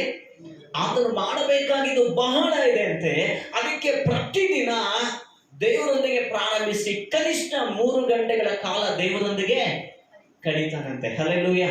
ಆ ವ್ಯಕ್ತಿ ಬಹಳ ದೇವರಿಗಾಗಿ ಮಾಡಿದ್ರು. ಹಲ್ಲೆಲೂಯ. ಈ ಮುಂಜಾನೆ ದೇವರಿಗಾಗಿ ನಾನು ಬಹಳ ಮಾಡ್ಬೇಕೆನ್ನೋರೆಲ್ಲ ಕೈ ಎತ್ತಿ. ಏನ್ ಮಾಡ್ಬೇಕು ಹೇಳ್ರಿ ಈಗ ನಾವು? ಪ್ರಾರ್ಥನೆ. ಹಲ್ಲೆಲೂಯ. ಕನ್ನಡದಲ್ಲಿ ಒಂದು ಸುಂದರವಾದ ಹಾಡನ್ನು ನಾವು ಕೇಳ್ತೀವಿ. ಪ್ರಾರ್ಥನೆ ನನ್ನುಸಿರಾಗಲಿ, ಪ್ರಾರ್ಥನೆ ನನ್ನ ಜೀವವಾಗಲಿ, ಪ್ರಾರ್ಥನೆ ನನ್ನುಸಿರಾಗಲಿ, ಪ್ರಾರ್ಥನೆ ನನ್ನ ಜೀವವಾಗಲಿ, ಪ್ರಾರ್ಥನೆ ನನ್ನುಸಿರಾಗಲಿ, ಪ್ರಾರ್ಥನೆ ನನ್ನ ಜೀವವಾಗಲಿ, ಪ್ರಾರ್ಥನೆ ನನ್ನುಸಿರಾಗಲಿ, ಪ್ರಾರ್ಥನೆ ನನ್ನ ಜೀವವಾಗಲಿ. ಹಲ್ಲೆಲೂಯ. ಇನ್ನೊಂದು ಪ್ರಶ್ನೆ ನಾನು ನಿಮ್ಮ ಮುಂದೆ ಇಡೋದಕ್ಕೆ ಇಷ್ಟಪಡ್ತಾ ಇದ್ದೀನಿ. ಯೇಸು ಸ್ವಾಮಿ ಶಿಷ್ಯರಿಗೆ ಕಳಿಸಿದ್ದು ಯಾವುದು? ಅದ್ಭುತಗಳನ್ನು ಮಾಡುವುದಾ, ಪ್ರಸಂಗಗಳನ್ನು ಮಾಡುವುದಾ, ರೋಗಿಗಳನ್ನು ಗುಣಪಡಿಸುವುದಾ, ಮತ್ತೆ ಬೇರೆ ಯಾವುದನ್ನ ಹೇಳಿ? ಪ್ರಾರ್ಥನೆ. ನನಗೆ ಶಾಕ್ ಆಗುತ್ತೆ, ಇದೇನಪ್ಪ ಸಹಜವಾಗಿ ಇವತ್ತು ನಾವೆಲ್ಲ ಕಲಿಯೋದೇನೋ ಗೊತ್ತಾ? ಪ್ರಸಂಗ ಹೆಂಗೆ ಮಾಡಬೇಕು, ಆರಾಧನೆ ಹೇಗೆ ಮಾಡಬೇಕು, ವಾಕ್ಯವನ್ನು ಹೇಗೆ ಹೇಳಬೇಕು, ನಮ್ಮೆಲ್ಲರಿಗಿರುವ ಕ್ರೇಜ್. ಪಾಸ್ಟ್ರೆ ಹೆಂಗೆ ಏನಂತಾರೆ ದೆವ್ವವನ್ನು ಓಡಿಸ್ಬೇಕು ನಮ್ಗೆ ಹೇಳಿ, ಪಾಸ್ಟ್ರೆ ಅದ್ಭುತಗಳು ನಮ್ಮ ಮುಖಾಂತರ ನಡೆಯಬೇಕು, ಅದು ಹೇಗೆ ಅಂತ ನಾವು ಇವೆಲ್ಲ ವಿಷಯಗಳಲ್ಲಿ ತುಂಬಾ ಕ್ರೇಜ್ ಆಗಿದ್ದೀವಿ, ಹೌದ್ರಾ ಅಲ್ವಾ? ಆದ್ರೆ ಯೇಸು ಸ್ವಾಮಿ ತನ್ನ ಶಿಷ್ಯರಿಗೆ ಕಲಿಸಿಕೊಟ್ಟಿದ್ದು ಯಾವುದಪ್ಪ? ಅದ್ಭುತಗಳನ್ನು ಮಾಡುವುದಾ, ಅಥವಾ ಉಪವಾಸ ಇರುವುದಾ, ಅಥವಾ ಪ್ರಸಂಗ ಮಾಡುವುದಾ, ಅಥವಾ ಪ್ರಾರ್ಥನೆಯ ಅಂತ ನಾವು ನೋಡೋದಾದ್ರೆ ಯೇಸು ಸ್ವಾಮಿ ಶಿಷ್ಯರಿಗೆ ಕಲಿಸಿಕೊಟ್ಟಿದ್ದು ಪ್ರಾರ್ಥನೆ. ಹಲ್ಲೆಲೂಯ. ಒಂದ್ಸರಿ ಯೋಚನೆ ಮಾಡೋಣ, ಎಷ್ಟು ಪ್ರಾಮುಖ್ಯವಾದ ವಿಷಯವಾಗದೇ ಇದ್ರೆ ಯೇಸು ಸ್ವಾಮಿ ತನ್ನ ಶಿಷ್ಯರಿಗೆ ಪ್ರಾರ್ಥಿಸುವುದನ್ನು ಕಲಿಸಿಕೊಡ್ತಾರೆ. ಯೇಸು ಸ್ವಾಮಿಯ ಜೀವಿತದಲ್ಲಿ ನಾವು ಏನ್ ನೋಡ್ತೀವೋ ಬಿಡ್ತೀವೋ, ಆದ್ರೆ ಪ್ರಾರ್ಥನೆಯಲ್ಲಿ ಕಳೆಯುವುದನ್ನು ನಾವು ಕಂಪಲ್ಸರಿ ಪ್ರತಿದಿನ ನಾವು ನೋಡುವವರಾಗಿ ಇದ್ದೀವಿ. ಹಲ್ಲೆಲೂಯ. ಈ ದಿನಮಾನಗಳಲ್ಲಿ ಕ್ರೈಸ್ತ ಸಭೆಯಲ್ಲಿ ಪ್ರಾರ್ಥನೆಯ ಕೊರತೆ ಬಹಳ ಆಗಿದೆ. ಪ್ರಾರ್ಥನೆ ಕೊರತೆ ಬಹಳ ಆಗಿದೆ. ನಾವೆಲ್ಲರೂ ಯಾವಾಗ ಗೊತ್ತಾ ಕ್ರೈಸ್ತರಾಗಿ ಬದಲಾಗ್ತಾ ಇದ್ದೀವಿ? ಭಾನುವಾರ 9 ಗಂಟೆಯಿಂದ 2 ಗಂಟೆಗಳ ಮಧ್ಯದಲ್ಲಿ, ಶುಕ್ರವಾರ ಬೆಳಗ್ಗೆ ಟಿಫನ್ ಬಿಟ್ಟಿದ್ರಿಂದ ಸಂಜೆ ಊಟ ಮಾಡುವ ತನಕ, ಅಲ್ಲಿವರೆಗೂ ನಾವು ಕ್ರೈಸ್ತರು. ಹೌದಂತೀರಾ ಅಲ್ಲಂತೀರಾ? ಅಲ್ಲಿವರೆಗೂ ದೇವರ ಭಯ ನಮ್ಮಲ್ಲಿ ಇರುತ್ತೆ, ಪ್ರಾರ್ಥಿಸಬೇಕಂತ ಎಲ್ಲೋ ಸ್ವಲ್ಪ ಇರುತ್ತೆ. ಇನ್ನೊಂದು ಭಯಂಕರ ವಿಷಯ ನಿಮ್ಗೆ ಇಲ್ಲ, ಅನೇಕ ಕ್ರೈಸ್ತರು ನೀವು ಸರ್ವೆ ಮಾಡಿ ಉಪವಾಸ ಮಾಡುವವರು ಬಹಳ ಇದ್ದಾರೆ, ಪ್ರಾರ್ಥನೆ ಮಾಡುವವರು ಕಡಿಮೆ ಇದ್ದಾರೆ. ಪ್ರತಿ ಶುಕ್ರವಾರ ಪ್ರತಿ ಮಂಗಳವಾರ ಉಪವಾಸ ಮಾಡುವವರು, ನಾನು ತುಂಬಾ ಕಡೆ ಹೋಗ್ತೀನಿ, ಅಮ್ಮ ಟಿಫನ್ ಮಾಡಿ, ಇಲ್ಲ ಪಾಸ್ಟರ್ ಇವತ್ತು ಶುಕ್ರವಾರ. ವಾವ್ ಸೂಪರ್, ಎಷ್ಟೊತ್ತಮ್ಮ ಪ್ರೇಯರ್ ಅಲ್ಲಿ ಇದ್ದೀರಾ ಅಂದ್ರೆ, ಪಾಸ್ಟರ್ ಈಗೇನಿಲ್ಲ ಪಾಸ್ಟರ್, ಸಾಯಂಕಾಲ ನಾನು ಮುಗಿಸುವಾಗ ಪ್ರೇಯರ್ ಮಾಡ್ಕೊಂಡು ಮುಗಿಸ್ಬಿಡ್ತೀನಿ. ಏನ್ ಹೇಳಿ? ಮುಗಿಸುವಾಗ ಏನ್ ಮಾಡ್ಕೊಂಡು ಮುಗಿಸ್ಬಿಡ್ತಾರಂತೆ. ಅವಾಗಾದ್ರೆ ಹೆಂಗ್ ಪ್ರೇಯರ್ ಮಾಡ್ತಾರೆ ಅಂದ್ರೆ, ಎಲ್ಲಾ ಕೆಲಸಗಳು ಮಾಡ್ಕೊಂಡು ಇನ್ನು 3 ಗಂಟೆ ಆಯ್ತು, ಹಸುವಾಗ್ತಾ ಇರುತ್ತೆ, ಯಾವಾಗ ಊಟ ಮಾಡ್ಬೇಕಪ್ಪ ಅಂತ ಕೂತ್ಕೊಂಡು ಸ್ತೋತ್ರ ಸ್ತೋತ್ರ ಸ್ತುತಿ ಸ್ತುತಿ, ಅಪ್ಪ ಮುಟ್ಟು ದೇವ್ರೆ ನನ್ಗೆ ಅದು ಕೊಡು ಇದು ಕೊಡು ಯೇಸುವಿನ ನಾಮದಲ್ಲಿ ಆಮೇನ್ ಅಂತ ಹೇಳ್ಬಿಟ್ಟು, ಒಳ್ಳೆ ಭಕ್ತಿ ನಾನು ಮಾಡ್ಬಿಟ್ಟಿದ್ದೀನಿ ಸೂಪರ್ ಅಂತ ಅವ್ರನ್ನವರೇ ಶಬಾಷ್ ಅಂದ್ಕೊಂಡು ಹೇಳ್ಕೊಂಡು ಬೇಗ ಬಿದ್ದಿನ ಎದ್ದಿನ ಅಂತ ಹೊಟ್ಟೆ ತುಂಬಾ ತಿಂದ್ಬಿಟ್ಟು ಆಮೇಲೆ ಹೇಳ್ತಾರೆ, ಪಾಸ್ಟ್ರೇ ಗ್ಯಾಸ್ಟ್ರಿಕ್ ಪಾಸ್ಟ್ರೇ. ಏನ್ ಹೇಳಿ? ಆಮೇಲೆ ಏನ್ ಹೇಳ್ತಾರೆ ಹೇಳಿ? ಪಾಸ್ಟ್ರೇ ನೀನೆಲ್ಲ ಉಪವಾಸ ಇದ್ದೀನಿ, ಗ್ಯಾಸ್ಟ್ರಿಕ್ ಆಗ್ಬಿಟ್ಟಿದೆ. ಅಯ್ಯೋ ನಾನು ಉಪವಾಸ ಇರ್ತೀನಿ ಪಾಸ್ಟ್, ಅದಕ್ಕೆ ನನ್ನ ಆರೋಗ್ಯದಲ್ಲಿ ಏರುಪೇರು. ಯಾಕೆ ಗೊತ್ತಾ? ಇವೆಲ್ಲ ಸಮಸ್ಯೆಗಳು ನಾವು ಎದುರಿಸ್ತಾ ಇದ್ದೀವಿ. ಯೇಸು ಸ್ವಾಮಿ ಉಪವಾಸ ಇರುವುದನ್ನು ಶಿಷ್ಯರಿಗೆ ಕಲಿಸಿಕೊಡ್ಲಿಲ್ಲ. ಯಾವುದನ್ನು ಕಲಿಸಿಕೊಟ್ಟಿದ್ದಾರೆ? ಪ್ರಾರ್ಥನೆ. ಹಲ್ಲೆಲೂಯ. ನೀವು 10 ದಿನಗಳು ಆಲ್ರೆಡಿ ಉಪವಾಸ ಪ್ರಾರ್ಥನೆಯಲ್ಲಿ ಮುಂದೆ ಬಂದಿದ್ದೀರಾ. ಈ 10 ದಿನಗಳಲ್ಲಿ ಊಟ ಬಿಟ್ಟು ಎಷ್ಟು ಗಂಟೆಗಳಿದ್ದೀರಲ್ಲ, ಅಷ್ಟು ಗಂಟೆಗಳು ಪ್ರಾರ್ಥನೆಯಲ್ಲಿ ಇದ್ದೀರಾ ಅನ್ನೋದೇ ಸವಾಲು. ಅರ್ಥ ಆಗ್ತಿದ್ದಾರೆ? ಉಪವಾಸ ಮಾಡೋದಲ್ಲರಿ ಸವಾಲ್, ಎಷ್ಟೊತ್ತು ನಾವು ಊಟ ಬಿಡ್ತೀವೋ ಅಷ್ಟೊತ್ತು ದೇವರ ಸಮ್ಮುಖದಲ್ಲಿ ಕಳೆದಿವ ಇಲ್ಲ ಅನ್ನೋದೇ ಪ್ರಾಮುಖ್ಯವಾದದ್ದು. ನಮ್ಮ ಆತ್ಮೀಯ ಜೀವಿತದಲ್ಲಿ ಪ್ರಾಮುಖ್ಯವಾದದ್ದಕ್ಕೆ ಸಮಯ ಕೊಡದೆ ಕೆಲವು ಆಚಾರಗಳಲ್ಲಿ ನಮ್ಮ ನಮ್ಮ ಭಕ್ತಿಯನ್ನು ನಾವು ಮಾಡ್ತಾ ಇದೀವಿ ಅನ್ನೋ ಸಂತೃಪ್ತಿಯಲ್ಲಿ ನಾವು ಜೀವನವನ್ನು ಮಾಡ್ತಾ ಹೋಗ್ತಾ ಇದೀವಿ. ಈ ಮುಂಚಾನೆ ದೇವರು ನಮ್ಮೆಲ್ಲರ ಜೀವಿತದಲ್ಲಿ ಬಯಸೋದು ಏನೋ ಗೊತ್ತಾ? ಆತನೊಂದಿಗೆ ಸಮಯ ಕಳೆಯುವುದು. ಹಲ್ಲೆಲೂಯಾ. ಆತನೊಂದಿಗೆ ನಾವು ಮಾತನಾಡುವುದು, ಆತನೊಂದಿಗೆ ನಮ್ಮ ಜೀವಿತದಲ್ಲಿ ಹೆಚ್ಚಾದ ಸಮಯವನ್ನು ನಾವು ಕಳೆಯುತ್ತಾ, ಆತನೊಂದಿಗೆ ಮಾತನಾಡುತ್ತಾ, ಆತನನ್ನು ಆರಾಧಿಸುತ್ತಾ, ಆತನನ್ನು ಕೊಂಡಾಡುವುದು ಆತನು ಬಯಸ್ತಾ ಇರುವುದು. ಅನೇಕ ಸಾರಿ ಶಾಸ್ತ್ರಿಗಳನ್ನು, ಪರಿಚಯಗಳನ್ನು ಅವರು ಮಾಡುವ ಉಪವಾಸವನ್ನು ಸ್ವಾಮಿ ಖಂಡಿಸಿರುವುದನ್ನು ನಾವು ಗಮನಿಸ್ತೇವೆ. ಹೌದಂತೀರಾ ಅಲ್ಲಂತೀರಾ? ಈ ಮುಂಚಾನೆ ಖಂಡಿಸುವ ಉಪವಾಸ ಮಾಡ್ತಾ ಇದೀವ, ದೇವರನ್ನು ಮೆಚ್ಚಿಸುವ ಉಪವಾಸ ಮಾಡ್ತಾ ಇದೀವ ಅಂತ ನಮ್ಮನ್ನು ನಾವು ಪರಿಶೀಲಿಸಿಕೊಂಡ್ರೆ ಸಾಕು. ಹಲ್ಲೆಲೂಯಾ. ನಾನು ನಂಬುತ್ತಾ ಇದ್ದೀನಿ, ಇಲ್ಲಿರುವ ಪ್ರತಿಯೊಬ್ಬರ ಜೀವಿತದಲ್ಲಿ ದೇವರಿಗೆ ಒಂದು ದೊಡ್ಡ ಪ್ರಣಾಳಿಕೆ ಇದೆ. ದೇವರಿಗೆ ಒಂದು ದೊಡ್ಡ ಪ್ರಣಾಳಿಕೆ ಇದೆ. ಇಲ್ಲಾಂದ್ರೆ ನೀವು ಇಲ್ಲಿ ಬರ್ತಾನೆ ಇರ್ಲಿಲ್ಲ. ಯಾಕೆ ಗೊತ್ತಾ? ಇವತ್ತು ಲೈಫ್ ಸ್ಟೈಲ್ ಹೆಂಗಾಗ್ಬಿಟ್ಟಿದೆ ಅಂದ್ರೆ ಪ್ರತಿ ನಿಮಿಷ ತುಂಬಾ ಪ್ರಾಮುಖ್ಯವಾದದಾಗಿ ಬದಲಾಗ್ಬಿಟ್ಟಿದೆ. ಒಂದ್ ಟೈಮಲ್ಲಿ ನಾನು ಚಿಕ್ಕವನಿರುವಾಗ ದಿನ ಕಳೆಯೋದು ಕಷ್ಟ ಆಗ್ತಿತ್ತು. ಈಗ ತಿಂಗಳ ಕಳೆಯೋದು ಗೊತ್ತಾಗ್ತಾ ಇಲ್ಲ. ಯಾರಾದ್ರೂ ಕೇಳ್ಬಿಟ್ರೆ ಕನ್ಫ್ಯೂಸ್ ಆಗ್ತಾ ಇದ್ದಿದೆ. 6ನೇ ತಿಂಗಳನ, 7ನೇ ತಿಂಗಳನ, 8ನೇ ತಿಂಗಳನ. ನಾವು ಕೆಲವು ಸಲ 6ನೇ ತಿಂಗಳಲ್ಲಿ ಇರ್ತೀವಿ, ಕ್ಯಾಲೆಂಡರ್ ನೋಡಿದ್ರೆ ಅದು 8ನೇ ತಿಂಗಳಕ್ಕೆ ಬಂದ್ಬಿಡ್ತಾ ಇದೆ. ಹೀಗೆ ಆಗಸ್ಟ್ ಪ್ರಾರಂಭ ಆಯ್ತು ಅನ್ಕೊಂಡಿವಿ, ಆಗ್ಲೇ 6ನೇ ತಾರೀಕು ಶಾಕ್ ಆಗ್ತಾ ಇದೆ. ಡೇಟ್ ಯಾವಾಗ ನೆನಪಾಗುತ್ತೆ ಗೊತ್ತಾ? ರೆಂಟ್ಗಳು ಕಟ್ಟುವಾಗ. ಹಲ್ಲೆಲೂಯಾ. ಡೇಟ್ ಯಾವಾಗ ನೆನಪಾಗುತ್ತೆ ಗೊತ್ತಾ? ರೆಂಟ್ಗಳು 10ನೇ ತಾರೀಕು. ಮನೇದು ಇಷ್ಟು ಅಮೌಂಟ್ ಹಾಕಬೇಕು, ಇದಕ್ಕೆ ಇಷ್ಟು ಪೇ ಮಾಡಬೇಕು. ಇನ್ನೊಂದು ಯಾವಾಗ ಡೇಟ್ ಗೊತ್ತಾಗುತ್ತೆ ಗೊತ್ತಾ? ನಮ್ಮ ಫೋನ್ ಕರೆನ್ಸಿ ಆಗ್ಬಿಟ್ಟಿದಾಗ. ಮೊನ್ನೆಲ್ಲ ರೀಚಾರ್ಜ್ ಮಾಡಿಸಿದ್ರಿ, 3 ತಿಂಗಳು ಆಯ್ತಾ? ನಮಗೆ ಗೊತ್ತಾಗ್ತಾ ಇಲ್ಲ. ಸಮಯ ಅಷ್ಟು ಸ್ಪೀಡಾಗಿ ಕಳೀತಾ ಇರುತ್ತೆ. ಅವಾಗ ನಾನು ಅನ್ಕೊಳ್ತೀನಿ, ಸ್ವಾಮಿ ನೀನೇನಾದ್ರೂ ಕೋಪ ಬಂದು ಗಿರ್ರ ಅಂತ ತಿಳಿಸ್ಬಿಡ್ತಾ ಇದೆಯಾ ಏನು? ಅವಾಗ 1 ಗಂಟೆ ಕಳಿಬೇಕಂದ್ರೆ ಬಹಳ ಆಗ್ತಿತ್ತು. ಇವತ್ತು 1 ಗಂಟೆ ತರ ಒಂದು ದಿನಾನೇ ನಾನು ತುಂಬಾ ಸಲ ಒಬ್ಬರೇ ಕುತ್ಕೊಂಡು ಯೋಚನೆ ಮಾಡ್ತೀನಿ, ಇವತ್ತು ಏನೇನು ಮಾಡಿದ್ದೀನಿ. ತಿರುಗಿ ನೋಡೋದು ಏನು ಮಾಡಿಲ್ಲ, ಆದ್ರೆ ಒಂದು ದಿನ ಮಾತ್ರ ಮುಗಿದೋಯ್ತು. ಏನಾಗುತ್ತೆ ಹೇಳಿ? ಕಳೆದೋಗುತ್ತೆ. ಅಂದ್ರೆ ನಮ್ಮ ಜೀವಿತದಲ್ಲಿ ಸಮಯಕ್ಕೆ ತುಂಬಾ ಪ್ರಾಧಾನ್ಯತೆ ಇದೆ. ಆದ್ರೆ ಅಷ್ಟು ಪ್ರಾಧಾನ್ಯತೆ ಇದ್ರೂ ದೇವರು ಈ ದಿನ ಇಲ್ಲಿಗೆ ಕರೆದುಕೊಂಡು ಬಂದು ಎಲ್ಲ ಇರುವ ನನ್ನನ್ನು ಇಲ್ಲಿಗೆ ಕಲಿಸಿ ನಿನ್ನ ಜೊತೆ ಮಾತನಾಡ್ತಾ ಇದ್ದಾರೆ ಅಂದ್ರೆ ಸುಮ್ಮನೆ ಅಲ್ಲ ರೀ. ಹಲ್ಲೆಲೂಯಾ. ನಾವೆಲ್ಲರಿಗೆ ಸೇರಿ ಬರೋದಕ್ಕೆ ಈ ದೈವ ಸೇವಕರನ್ನು ದೇವರು ಉಪಯೋಗಿಸ್ಕೊಳ್ತಾ ಇದ್ದಾರೆ ಅಂದ್ರೆ ಅದು ಸುಮ್ಮನೆ ಅಲ್ಲ. ಇಲ್ಲಿರುವ ಪ್ರತಿಯೊಬ್ಬರ ಮೇಲೆ ದೇವರೊಂದು ಪ್ರಣಾಳಿಕೆ ಇದೆ. ಹಲ್ಲೆಲೂಯಾ. ಒಂದು ದೇವರೊಂದು ಅದ್ಭುತವಾದ ಕನಸಿದೆ. ದಾವೀದನ ಜೀವಿತವನ್ನು ನಾವು ನೋಡೋದಾದ್ರೆ ದಾವೀದನ ಮೇಲೆ ದೇವರೊಂದು ಅದ್ಭುತವಾದ ಪ್ರಣಾಳಿಕೆ ಇದೆ. ಏನು ಗೊತ್ತಾ ಪ್ರಣಾಳಿಕೆ? ಏನ್ ಹೇಳಿ? ದಾವೀದನ ಮೇಲೆ ದೇವರಿಗಿರುವ ಪ್ರಣಾಳಿಕೆ ಏನಾಗಿರ್ಬೋದು? ಇಸ್ರಾಯೇಲರ ಅರಸನಾಗಿರೋದು. ಇನ್ನ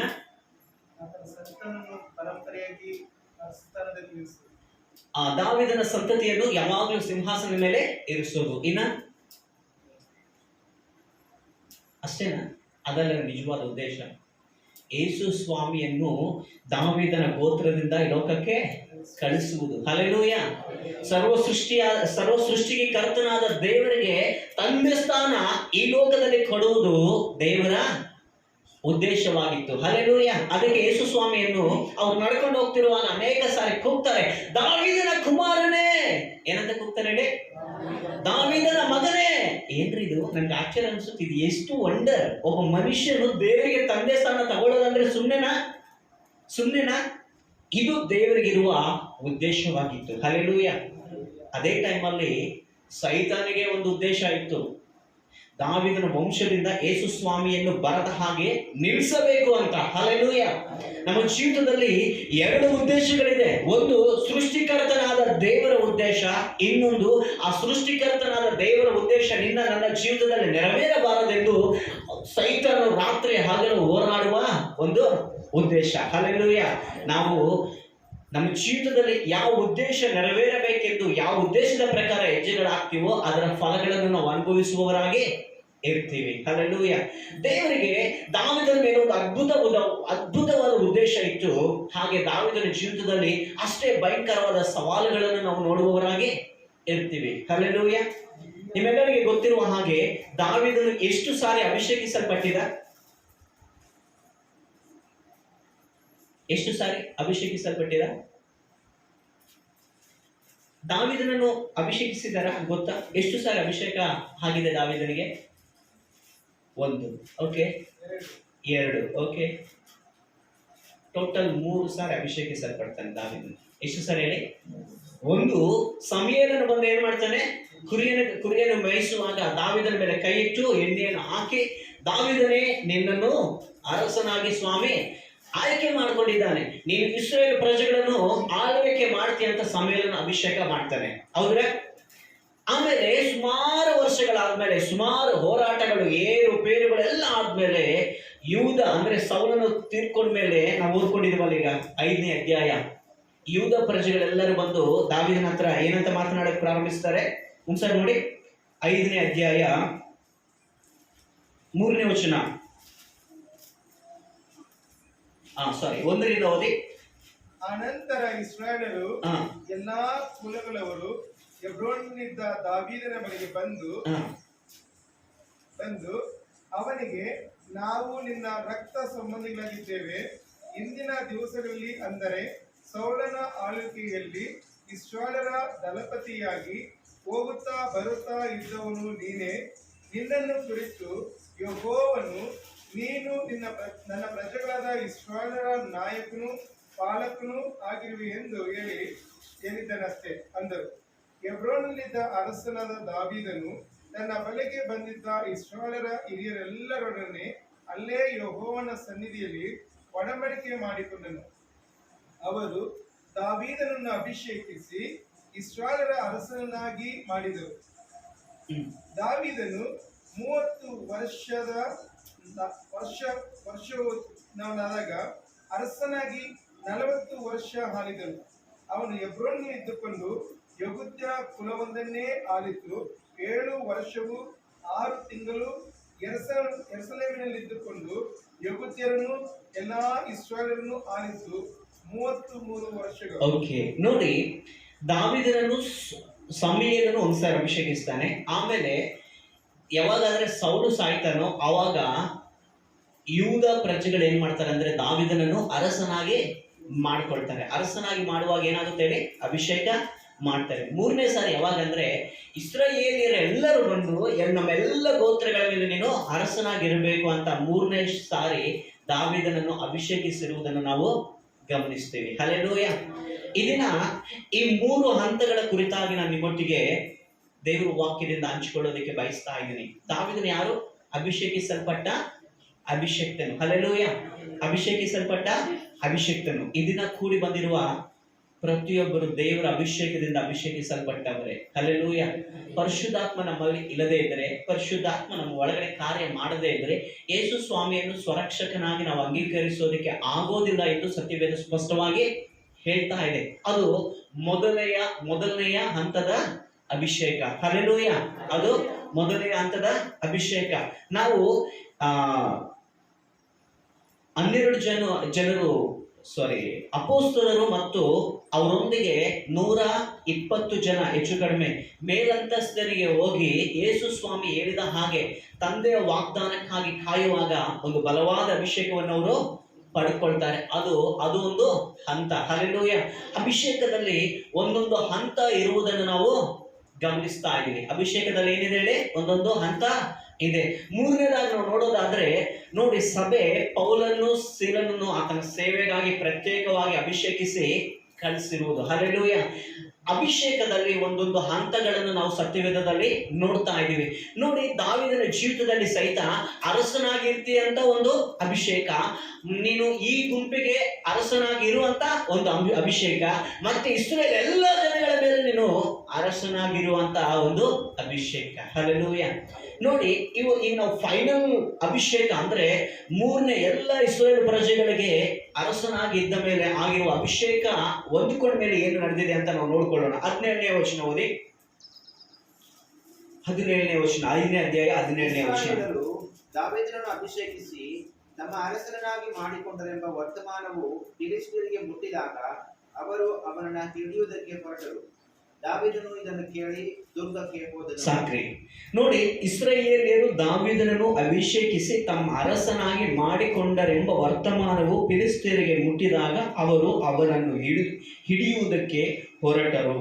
ದಾವೀದನು ಇದನ್ನು ಕೇಳಿ ದುರ್ಗಕ್ಕೆ ಹೋದನು. ಹಲ್ಲೆಲೂಯಾ.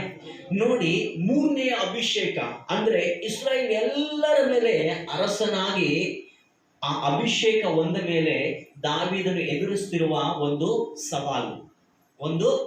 ಸವಾಲು ಏನಂತೆ, ಆ ಮಾತನ್ನು ಕೇಳಿದಾಗ ಇಸ್ರೇಲ್ ಪ್ರಜೆಗಳಿಗೆ ಫಿಲಿಸ್ತೀಯರು ಏನ್ ಮಾಡಕ್ ಬಂದಿದ್ದಾರಂತೆ, ದಾವೀದನನ್ನು ಮುಗಿಸ್ಬೇಕು, ಹೇಗಾದ್ರೂ ಮಾಡಿ ದಾವೀದನನ್ನು ತೆಗೆದು ಬಿಡಬೇಕು ಅನ್ನುವ ಉದ್ದೇಶದಿಂದ ದಾವೀದನು ಆಳ್ವಿಕೆ ಮಾಡುವ ಪ್ರಾಂತಕ್ಕೆ ಬಂದಿರುವುದನ್ನು ನಾವು ಗಮನಿಸ್ತಾ ಇದ್ದೀವಿ. ಹಲ್ಲೆಲೂಯ. ಪ್ರೀತಿಯ ದೈವಜನರೇ, ದಾವೀದನ ಎಲ್ಲ ಅಭಿಷೇಕದ ಆಮೇಲೆ, ಅಂದ್ರೆ ದಾವೀದನು ಕುರಿಗಳನ್ನು ಮೇಯಿಸುವಾಗ ಅರಸನಾಗಿರುವಂತ ಅಭಿಷೇಕ ಹೊಂದಿದ ಮೇಲೆ ದಾವೀದನು ಅನೇಕ ಸವಾಲುಗಳನ್ನು ಎದುರಿಸಿದ್ನಾ ಇಲ್ವಾ? ಯಾವ ಸವಾಲುಗಳನ್ನು ಎದುರಿಸಿದ ಹೇಳಿ? ಮೊದಲನೇ ಅಭಿಷೇಕ ಆದ್ಮೇಲೆ ಓಕೆ, ಅದಕ್ಕಿಂತ ಮುಂಚೆ ಗೊಲಿಯಾತನನ್ನು ಎದುರಿಸುವ ಸವಾಲು, ನಾನು ಅನ್ಕೊಳ್ತೀನಿ ಅಭಿಷೇಕಕ್ಕೆ ಮುಂಚೆನೂ ಸವಾಲು ಎದುರಿಸಿದ, ಕುರಿಗಳನ್ನು ಮೇಯಿಸುವಾಗ ಸಿಂಹದಿಂದ ಕರಡಿಯಿಂದ. ಅಂದ್ರೆ ಒಬ್ಬ ಅಭಿಷೇಕಿಸಲ್ಪಟ್ಟ ವ್ಯಕ್ತಿಯ ಮೇಲೆ ದೇವರ ಉದ್ದೇಶ ಇರುತ್ತೆ. ಆ ವ್ಯಕ್ತಿ ದೇವರ ಉದ್ದೇಶವನ್ನು ರೀಚ್ ಮಾಡದ ಹಾಗೆ ಅನೇಕ ಸವಾಲುಗಳನ್ನು ಸೈತಾನನು ಏನ್ ಮಾಡ್ತಾನೆ, ಹಾಕ್ತಾ ಇರ್ತಾನೆ. ಹಲ್ಲೆಲೂಯ. ಇವತ್ತು ನಿಮ್ಮಲ್ಲಿ ಪ್ರತಿಯೊಬ್ಬರು ಹೇಳ್ಬೋದು, ಪಾಸ್ಟ್ರೇ ನನ್ನ ಜೀವಿತದಲ್ಲಿ ಈ ಸಮಸ್ಯೆ ಇದೆ, ಇಂಥ ತೊಂದರೆ ಇದೆ, ಈ ವಿಷಯಗಳಿದೆ ಅಂತ ಹೇಳ್ತೀರಾ ಇಲ್ವಾ? ಇಲ್ಲಿ ಒಬ್ಬರಾದ್ರೂ ಸಮಸ್ಯೆ ಇಲ್ಲ ಅನ್ನೋರ ಕೈ ಎತ್ತಿ. ಎಲ್ಲರಿಗೇನಿದೆ? ಸಮಸ್ಯೆ ಇದೆ. ಹಲ್ಲೆಲೂಯ. ಸಮಸ್ಯೆ ಆಗಿದೆ ಗೊತ್ತಾ? ನೀನು ಅಭಿಷೇಕಿಸಲ್ಪಟ್ಟ ವ್ಯಕ್ತಿ ಆಗಿರೋದ್ರಿಂದ. ಹಲ್ಲೆಲೂಯ. ನೀನು ಅಭಿಷೇಕಿಸಲ್ಪಟ್ಟ ವ್ಯಕ್ತಿ, ನಿನಗೆ ಆ ಸಮಸ್ಯೆಯನ್ನು ಜಯಿಸುವ ಶಕ್ತಿ ದೇವರು ಕೊಟ್ಟಿದ್ದಾರೆ. ಅದಕ್ಕೆ ನಿನ್ನ ಮುಂದೆ ಅನೇಕ ಸಮಸ್ಯೆಗಳು ನಿಂತಿದ್ದಾವೆ. ಹಲ್ಲೆಲೂಯ. ದಾವೀದನು ಕುರಿಗಳ ಮೇಯಿಸುವ ಆ ದಿನಗಳಿಂದ ಅನೇಕ ಸವಾಲುಗಳು ಬರ್ತಾ ಇದ್ವು. ಆದ್ರೆ ದಾವೀದನ ಜೀವಿತವನ್ನು ನೋಡಿ ಕಲ್ತ್ಕೊಳ್ಬೇಕಾದ ವಿಷಯ, ಯಾವ ಸಮಸ್ಯೆಯು ಅವನನ್ನು ಸೋಲಿಸಲಿಲ್ಲ, ಎಲ್ಲ ಸಮಸ್ಯೆಗಳನ್ನು ಅವನೇ ಸೋಲಿಸಿದ್ದಾನೆ. ಹಲ್ಲೆಲೂಯ. ಈ ದಿನ ಇಲ್ಲಿ ಸೇರಿ ಬಂದಿರುವ ಪ್ರೀತಿಯ ದೈವಜನನೇ, ನಿನ್ನನ್ನು ದೇವರು ಯಾಕೆ ಇಲ್ಲಿ ನಿಲ್ಲಿಸಿದ್ದಾರೆ ಗೊತ್ತಾ? ತನ್ನ ಬಲವಾದ ಅಭಿಷೇಕದಿಂದ ನಿನ್ನನ್ನು ತುಂಬಿಸೋಕೆ. ಅಭಿಷೇಕ ಬಂದ ತಕ್ಷಣ ನಮಗೆ ಸವಾಲುಗಳು ಬರಲ್ಲ ಅನ್ನುವ ಹಾಗೆ ಇಲ್ಲರಿ, ಇನ್ನ ದೊಡ್ಡ ದೊಡ್ಡ ಸವಾಲುಗಳು ಬರ್ತವೆ. ಆದ್ರೆ ನಂಬಬೇಕಾಗಿರುವ ಸತ್ಯ ಏನು ಅಂದ್ರೆ, ಏನೇ ಸಮಸ್ಯೆ ಬರಲಿ, ಯಾವ ಸಮಸ್ಯೆ ನಮ್ಮನ್ನೇನು ಮಾಡಿಕೊಳ್ಳೋದಕ್ಕೆ ಆಗಲ್ಲ. ನಮ್ಮಲ್ಲಿ ಇರುವ ಅಭಿಷೇಕವನ್ನು ನಾವು ನಂಬಿ ನಮ್ಮನ್ನು ನಡೆಸುವ ಕರ್ತನೊಂದಿಗೆ ನಾವು ನಡೆಯೋದಾದ್ರೆ ಎಲ್ಲದರ ಮೇಲೆ ಜಯವನ್ನು ಕೊಟ್ಟು ಸಿಂಹಾಸನ ಮೇಲೆ ಕುದುರಿಸೋದಕ್ಕೆ ಆತನು ಸಮರ್ಥನು. ಹಲ್ಲೆಲೂಯ. ನಂಬುವರೆಲ್ಲರೂ ದೇವರಿಗೆ ಚಪ್ಪಾಳೆ ಹೊಡೆಯೋಣ. ದಾವೀದನ ಜೀವಿತದಲ್ಲಿ ನೀವು ಓದಿ ಪ್ರತಿ ಹೆಜ್ಜೆಯಲ್ಲಿ ಒಂದು ಸವಾಲನ್ನು ಎದುರಿಸಿರುವುದನ್ನು ನಾವು ಗಮನಿಸ್ತೇವೆ. ಸೌಲನ ಜೀವಿತದಲ್ಲಿ ಅಷ್ಟು ಸವಾಲುಗಳನ್ನು ನಾವು ನೋಡೋದೇ ಇಲ್ಲ. ಆದ್ರೆ ದಾವೀದನ ಜೀವಿತದಲ್ಲಿ ಅದ್ಭುತವಾದ ಆಶ್ಚರ್ಯವಾದ ಸವಾಲುಗಳು ಬರ್ತವೆ. ಆದ್ರೆ ಯಾವ ಸವಾಲು ದಾವೀದನ ಅಭಿಷೇಕವನ್ನು ನಿಲ್ಲಿಸೋದಕ್ಕೆ ಆಗುವುದೇ ಇಲ್ಲ. ಹಲ್ಲೆಲೂಯ. ಮೊದಲನೇ ಸಾರಿ ಅಭಿಷೇಕ ಹೊಂದಿದ ಮೇಲೆ ದಾವೀದನು ಸುಮ್ಮನೆ ಇರ್ತಾನೆ. ಆದ್ರೆ ಗೊಲಿಯಾತನ ಸವಾಲು ಬರುತ್ತೆ. ಗೊಲಿಯಾತನ ಸವಾಲು, ಎಷ್ಟು ಜನ ದಾವೀದನ ಗೊಲಿಯಾತನ ಆ ಒಂದು ಫೈಟ್ ಟು ಸೀನು ನೆನೆಸ್ಕೊಂಡಾಗ ಏನಂತ ಫೀಲ್ ಆಗ್ತೀರಾ? ಅದೇ ಸ್ಥಳದಲ್ಲಿ ನಾನು ಇರ್ಬೋದಾಗಿತ್ತು ಅನ್ಸುತ್ತಾ ಯಾರಿಗಾದ್ರು? ದಾವೀದನಾಗಿ ನಾನೇ ಇದ್ರೆ ಎಷ್ಟು ಚಂದಾಗಿರ್ತಿತ್ತಪ್ಪ ಅನ್ಕೊಂಡಿರಿ ಇಲ್ವಾ? ದಾವೀದನ ಪ್ಲೇಸಲ್ಲಿ ನಾನಿದ್ರೆ ಎಷ್ಟು ಚೆನ್ನಾಗಿರ್ತಿತ್ತು, ನಾನೇ ಗೊಲಿಯಾತನನ್ನು ಸೋಲಿಸ್ಬಿಟ್ರೆ ಎಷ್ಟು ಚೆನ್ನಾಗಿರ್ತಿತ್ತು ಅನಿಸ್ತಾ ಇಲ್ವಾ? ಯಾಕೆ ಅನಿಸ್ಲಿಲ್ವಾ? ನಿಮ್ಗೆ ಯಾವಾಗ ಅನ್ಸಲ್ವಾ? ನಾನೇ ಪೌಲನಾಗಿದ್ರೆ ಎಷ್ಟು ಚಂದ ಇರ್ತಿತ್ತು, ಪೇತ್ರನು ಆ ಒಂದು ಏನಂತಾರೆ ಅಭಿಷೇಕ ಹೊಂದಿಕೊಂಡ ಮೇಲೆ ಪ್ರಸಂಗ ಮಾಡ್ತಿರುವ 3,000 ಜನ ಬಂದು ದೀಕ್ಷಾ ಸ್ನಾನಕ್ಕೆ ನಿಂತ್ಕೊಂಡಾಗ ಅವಾಗ ಅನ್ಸಲ್ವಾ, ಆ ಪೇತ್ರ ನಾನೇ ಇದ್ರೆ ಎಷ್ಟು ಚೆನ್ನಾಗಿರ್ತಿತ್ತಪ್ಪ ಅನ್ಸುತ್ತೆ ಅಲ್ವಾ? ಹಲ್ಲೆಲೂಯ. ತುಂಬಾ ಸಾರಿ ನಾವು ಜಯ ಬೇಕಂತ ಪ್ರೇಯರ್ ಮಾಡ್ತೀವ ಇಲ್ವಾ? ಎಷ್ಟು ಜನ ಪ್ರೇಯರ್ ಮಾಡ್ತೀವಿ, ಜಯ ಕೊಡಿ ಸ್ವಾಮಿ ಅಂತ? ಜಯ ಅನ್ನೋದು ಯಾವಾಗ ಸಿಗುತ್ತೆ ಹೇಳಿ? ಜಯ ಅನ್ನೋದು ಯಾವಾಗ ಸಿಗುತ್ತೆ? ಯುದ್ಧ ಮಾಡಿದಾಗ, ಯುದ್ಧ ಮಾಡದೇ ಇರುವಾಗ.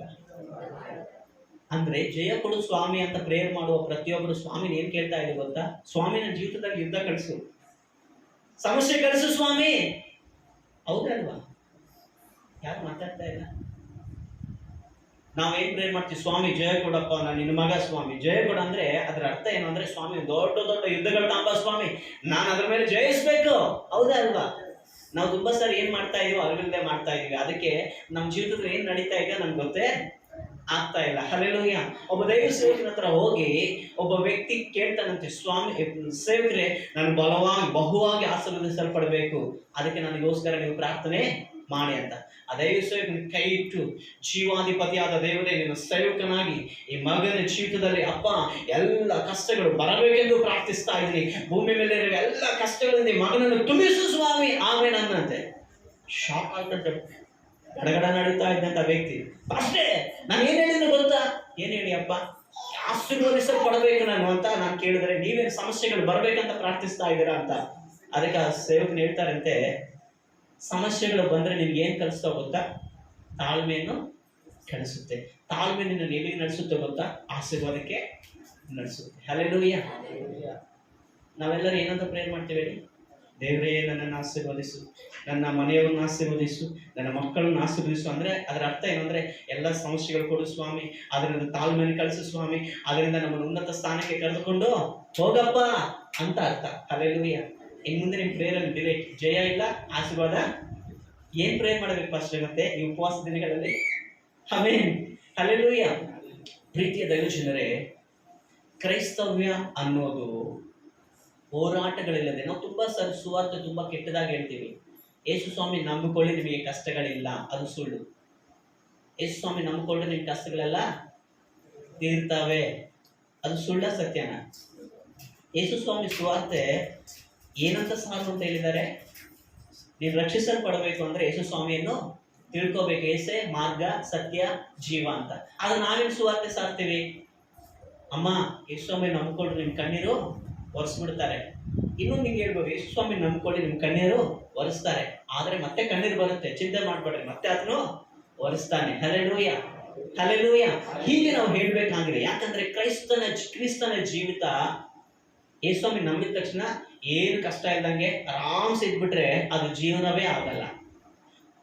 ನೀವೆಲ್ಲರೂ ಫಿಲ್ಮ್ ನೋಡ್ತೀರಲ್ಲ, ಫಿಲ್ಮ್ ಅಲ್ಲಿ ಹೀರೋಗೆ ಕಷ್ಟಗಳು ಜಾಸ್ತಿ ಇರುತ್ತಾ, ವಿಲನ್ಗೆ ಕಷ್ಟಗಳು ಜಾಸ್ತಿ ಇರುತ್ತಾ ಹೇಳಿ? ಸೀರಿಯಲ್ ನೋಡ್ತೀರಲ್ಲ, ಇದು ಬೆಸ್ಟ್. ಸೀರಿಯಲ್ ನೋಡುವಾಗ ಹೀರೋ ಅಂದ್ರೆ ಅದರಲ್ಲಿ ಮೇನ್ ಕ್ಯಾರೆಕ್ಟರ್ಗೆ ಕಷ್ಟಗಳು ಜಾಸ್ತಿ ಇರುತ್ತಾ, ವಿಲನ್ಗೆ ಕಷ್ಟಗಳು ಜಾಸ್ತಿ ಇರುತ್ತಾ? ಯಾಕೆ? ಹಾ, ಫಿಲಿಮ್ ನಲ್ಲಾಗ್ಲಿ ಎಲ್ಲದರಲ್ಲಿ ಹೀರೋ ಅಂತ ಯಾವಾಗ ಆಗ್ತಾನೆ ಹೇಳಿ? ಕಷ್ಟಗಳನ್ನು ಎದುರಿಸಿದಾಗ. ಒಂದು ಫಿಲಿಮ್ ನಾವು ಆ ಫಿಲಿಮ್ ನಲ್ಲಿ ಹೀರೋಗೆ ಏನು ಕಷ್ಟ ಇಲ್ಲ, ನಾವು ನೋಡಕ್ಕಾಗತ್ತಾ? ಅಂದ್ರೆ ಫಿಲ್ಮ್ ನೋಡಿ ಅಂತ ನಾನು ಹೇಳ್ತಾ ಇಲ್ಲ. ಒಂದ್ಸರಿ ನೀವು ಅಂದ್ರೆ ಈ ಲೋಕದಲ್ಲಿರುವ ಡೈರೆಕ್ಷನ್ ಅನ್ನೇ ನೀವು ನೋಡಿ. ಈ ಲೋಕದಲ್ಲಿರುವ ಡೈರೆಕ್ಷನ್ ನಾವು ಇಷ್ಟಪಡಬೇಕು ಅಂದ್ರೆ ಹೀರೋಗೆ ಏನ್ ಬರಬೇಕು? ಕಷ್ಟಗಳು ಬರಬೇಕು. ಇವತ್ತು ದಾವೀದನ ಯಾಕೆ ಹೇಳಿ ನಮ್ಮ ಮುಂದೆ ಹೀರೋ ಆಗಿದ್ದಾನೆ? ಅನೇಕ ಕಷ್ಟಗಳನ್ನು ಜಯಿಸಿದ್ದಾನೆ, ಅನೇಕ ಸವಾಲುಗಳನ್ನು ಎದುರಿಸಿದ್ದಾನೆ. ಹಲ್ಲೆಲೂಯಾ. ಹೀರೋ ಆಗ್ಬೇಕನ್ನೋರೆಲ್ಲ ಕೈ ಎತ್ತಿ. ಅಂದ್ರೆ ಏನ್ ಎದುರಿಸೋಕೆ ರೆಡಿಯಾಗಿರ್ಬೇಕು? ಏನ್ ಎದುರಿಸೋಕೆ ರೆಡಿಯಾಗಿರ್ಬೇಕು? ಸವಾಲುಗಳನ್ನು ಎದುರಿಸ್ಬೇಕು. ಹಲ್ಲೆಲೂಯಾ. ಅದಕ್ಕೆ ಬರ್ಮನ್ಸ್ ಅವರ ಹೇಳ್ತಾರೆ, ಸೈತಾನನಿಗೆ ಸವಾಲಾಗುವ ಸಂತತಿ ನಾವು. ಯಾರಿಗೆ ಸವಾಲು ಹಾಕ್ಬೇಕಂತೆ? ಸೈತಾನನಿಗೆ ಏನಂತ ಸವಾಲು ಹಾಕ್ಬೇಕು? ಏನಂತ ಹಾಕ್ಬೇಕು? ಏಯ್ ಸೈತಾನ, ಗೋಲಿಯಾತನ ಕರ್ಕೊಂಡು ಬರ್ತೀಯೋ, ಫಿಲಿಸ್ತೀಯರ್ ಕರ್ಕೊಂಡು ಬರ್ತೀಯೋ, ಕಮಾನ್ ಸಾಲ ಕರ್ಕೊಂಡು ಬರ್ತೀಯೋ, ಕಣ್ಣೀರ್ ಕರ್ಕೊಂಡು ಬರ್ತೀಯೋ, ದಮ್ಮಿದ್ರೆ ಕರ್ಕೊಂಡು ಬಾ, ಯಾವ್ದನ್ನ ನಾನು ಏನ್ ಮಾಡೋದಕ್ಕೆ ಆಗಲ್ಲ. ಹಲ್ಲೆಲೂಯಾ. ಏನಂತ ಸವಾಲು ಹಾಕ್ಬೇಕು? ಬಾ, ಅಲ್ಲಿ ಟೈಮ್ ವೇಸ್ಟ್ ಮಾಡ್ಕೋಬೇಡ, ಬಾ ಬಾ ಬಾ, ದಮ್ಮಿದ್ರೆ ನನ್ಗೆ ಏನ್ ತೊಂದರೆ ಕೊಡ್ತೀಯೋ ಕೊಡು. ಅದು ನಾವು ಹಾಕ್ಬೇಕಾದ ಸವಾಲ್. ಅದಕ್ಕೆ ಸೈತಾನನಿಗೆ ಸವಾಲ್ ಹಾಕುವ ಸಂತತಿ ನಾವಂತೆ. ಹಲ್ಲೆಲೂಯಾ. ಎಷ್ಟು ಜನ ಸವಾಲ್ ಹಾಕಿದೀವಿ?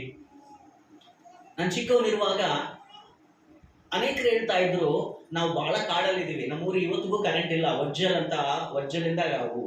ಕ್ಯಾಂಪ್ ಹತ್ರ ಉಣಿಸ್ಕಿ ಏರಿಯಾದಲ್ಲಿ ಅಲ್ಲಿ ನಮ್ಮ ಮಾವಂದಿರೆಲ್ಲ ಬೈಕ್ ಹಾಕೊಂಡು ಬಂದ್ರೆ ರಾತ್ರಿ 10 ಗಂಟೆ ಮೇಲೆ ಬೆಂಕಿ ದೆವ್ವಗಳು ಬಂದು ಬೈಕನ್ನು ಹಿಡ್ಕೊಂಡಿದ್ದಾವೆ, ಇಲ್ಲ ದೆವ್ವಗಳು ಬಂದು ತುಂಬಾ ಹೊತ್ತು 1 ಗಂಟೆ ನನ್ನ ಬರಕ್ಕೆ ಬಿಟ್ಟಿಲ್ಲ, ಈಗ ಎಲ್ಲ ಹೇಳ್ಕೊಂತ ಇದ್ರೆ ರಾತ್ರಿ 6 ಗಂಟೆ ಮೇಲೆ ಯಾರ ರೋಟಲ್ಲಿ ಓಡ್ತಾನೆ ಇರ್ಲಿಲ್ಲ. ನನಗೊಂದು ಒಳಗಡೆ ಒಂದು ಬೆಂಕಿ ಉರಿತಾ ಇತ್ತು, ದೆವ್ವ ಐತಂತೆ, ಫಸ್ಟ್ ಹೋಗಿ ಅದ್ರ ಜೊತೆ ಮಾತಾಡ್ಬೇಕು ಅಂತ.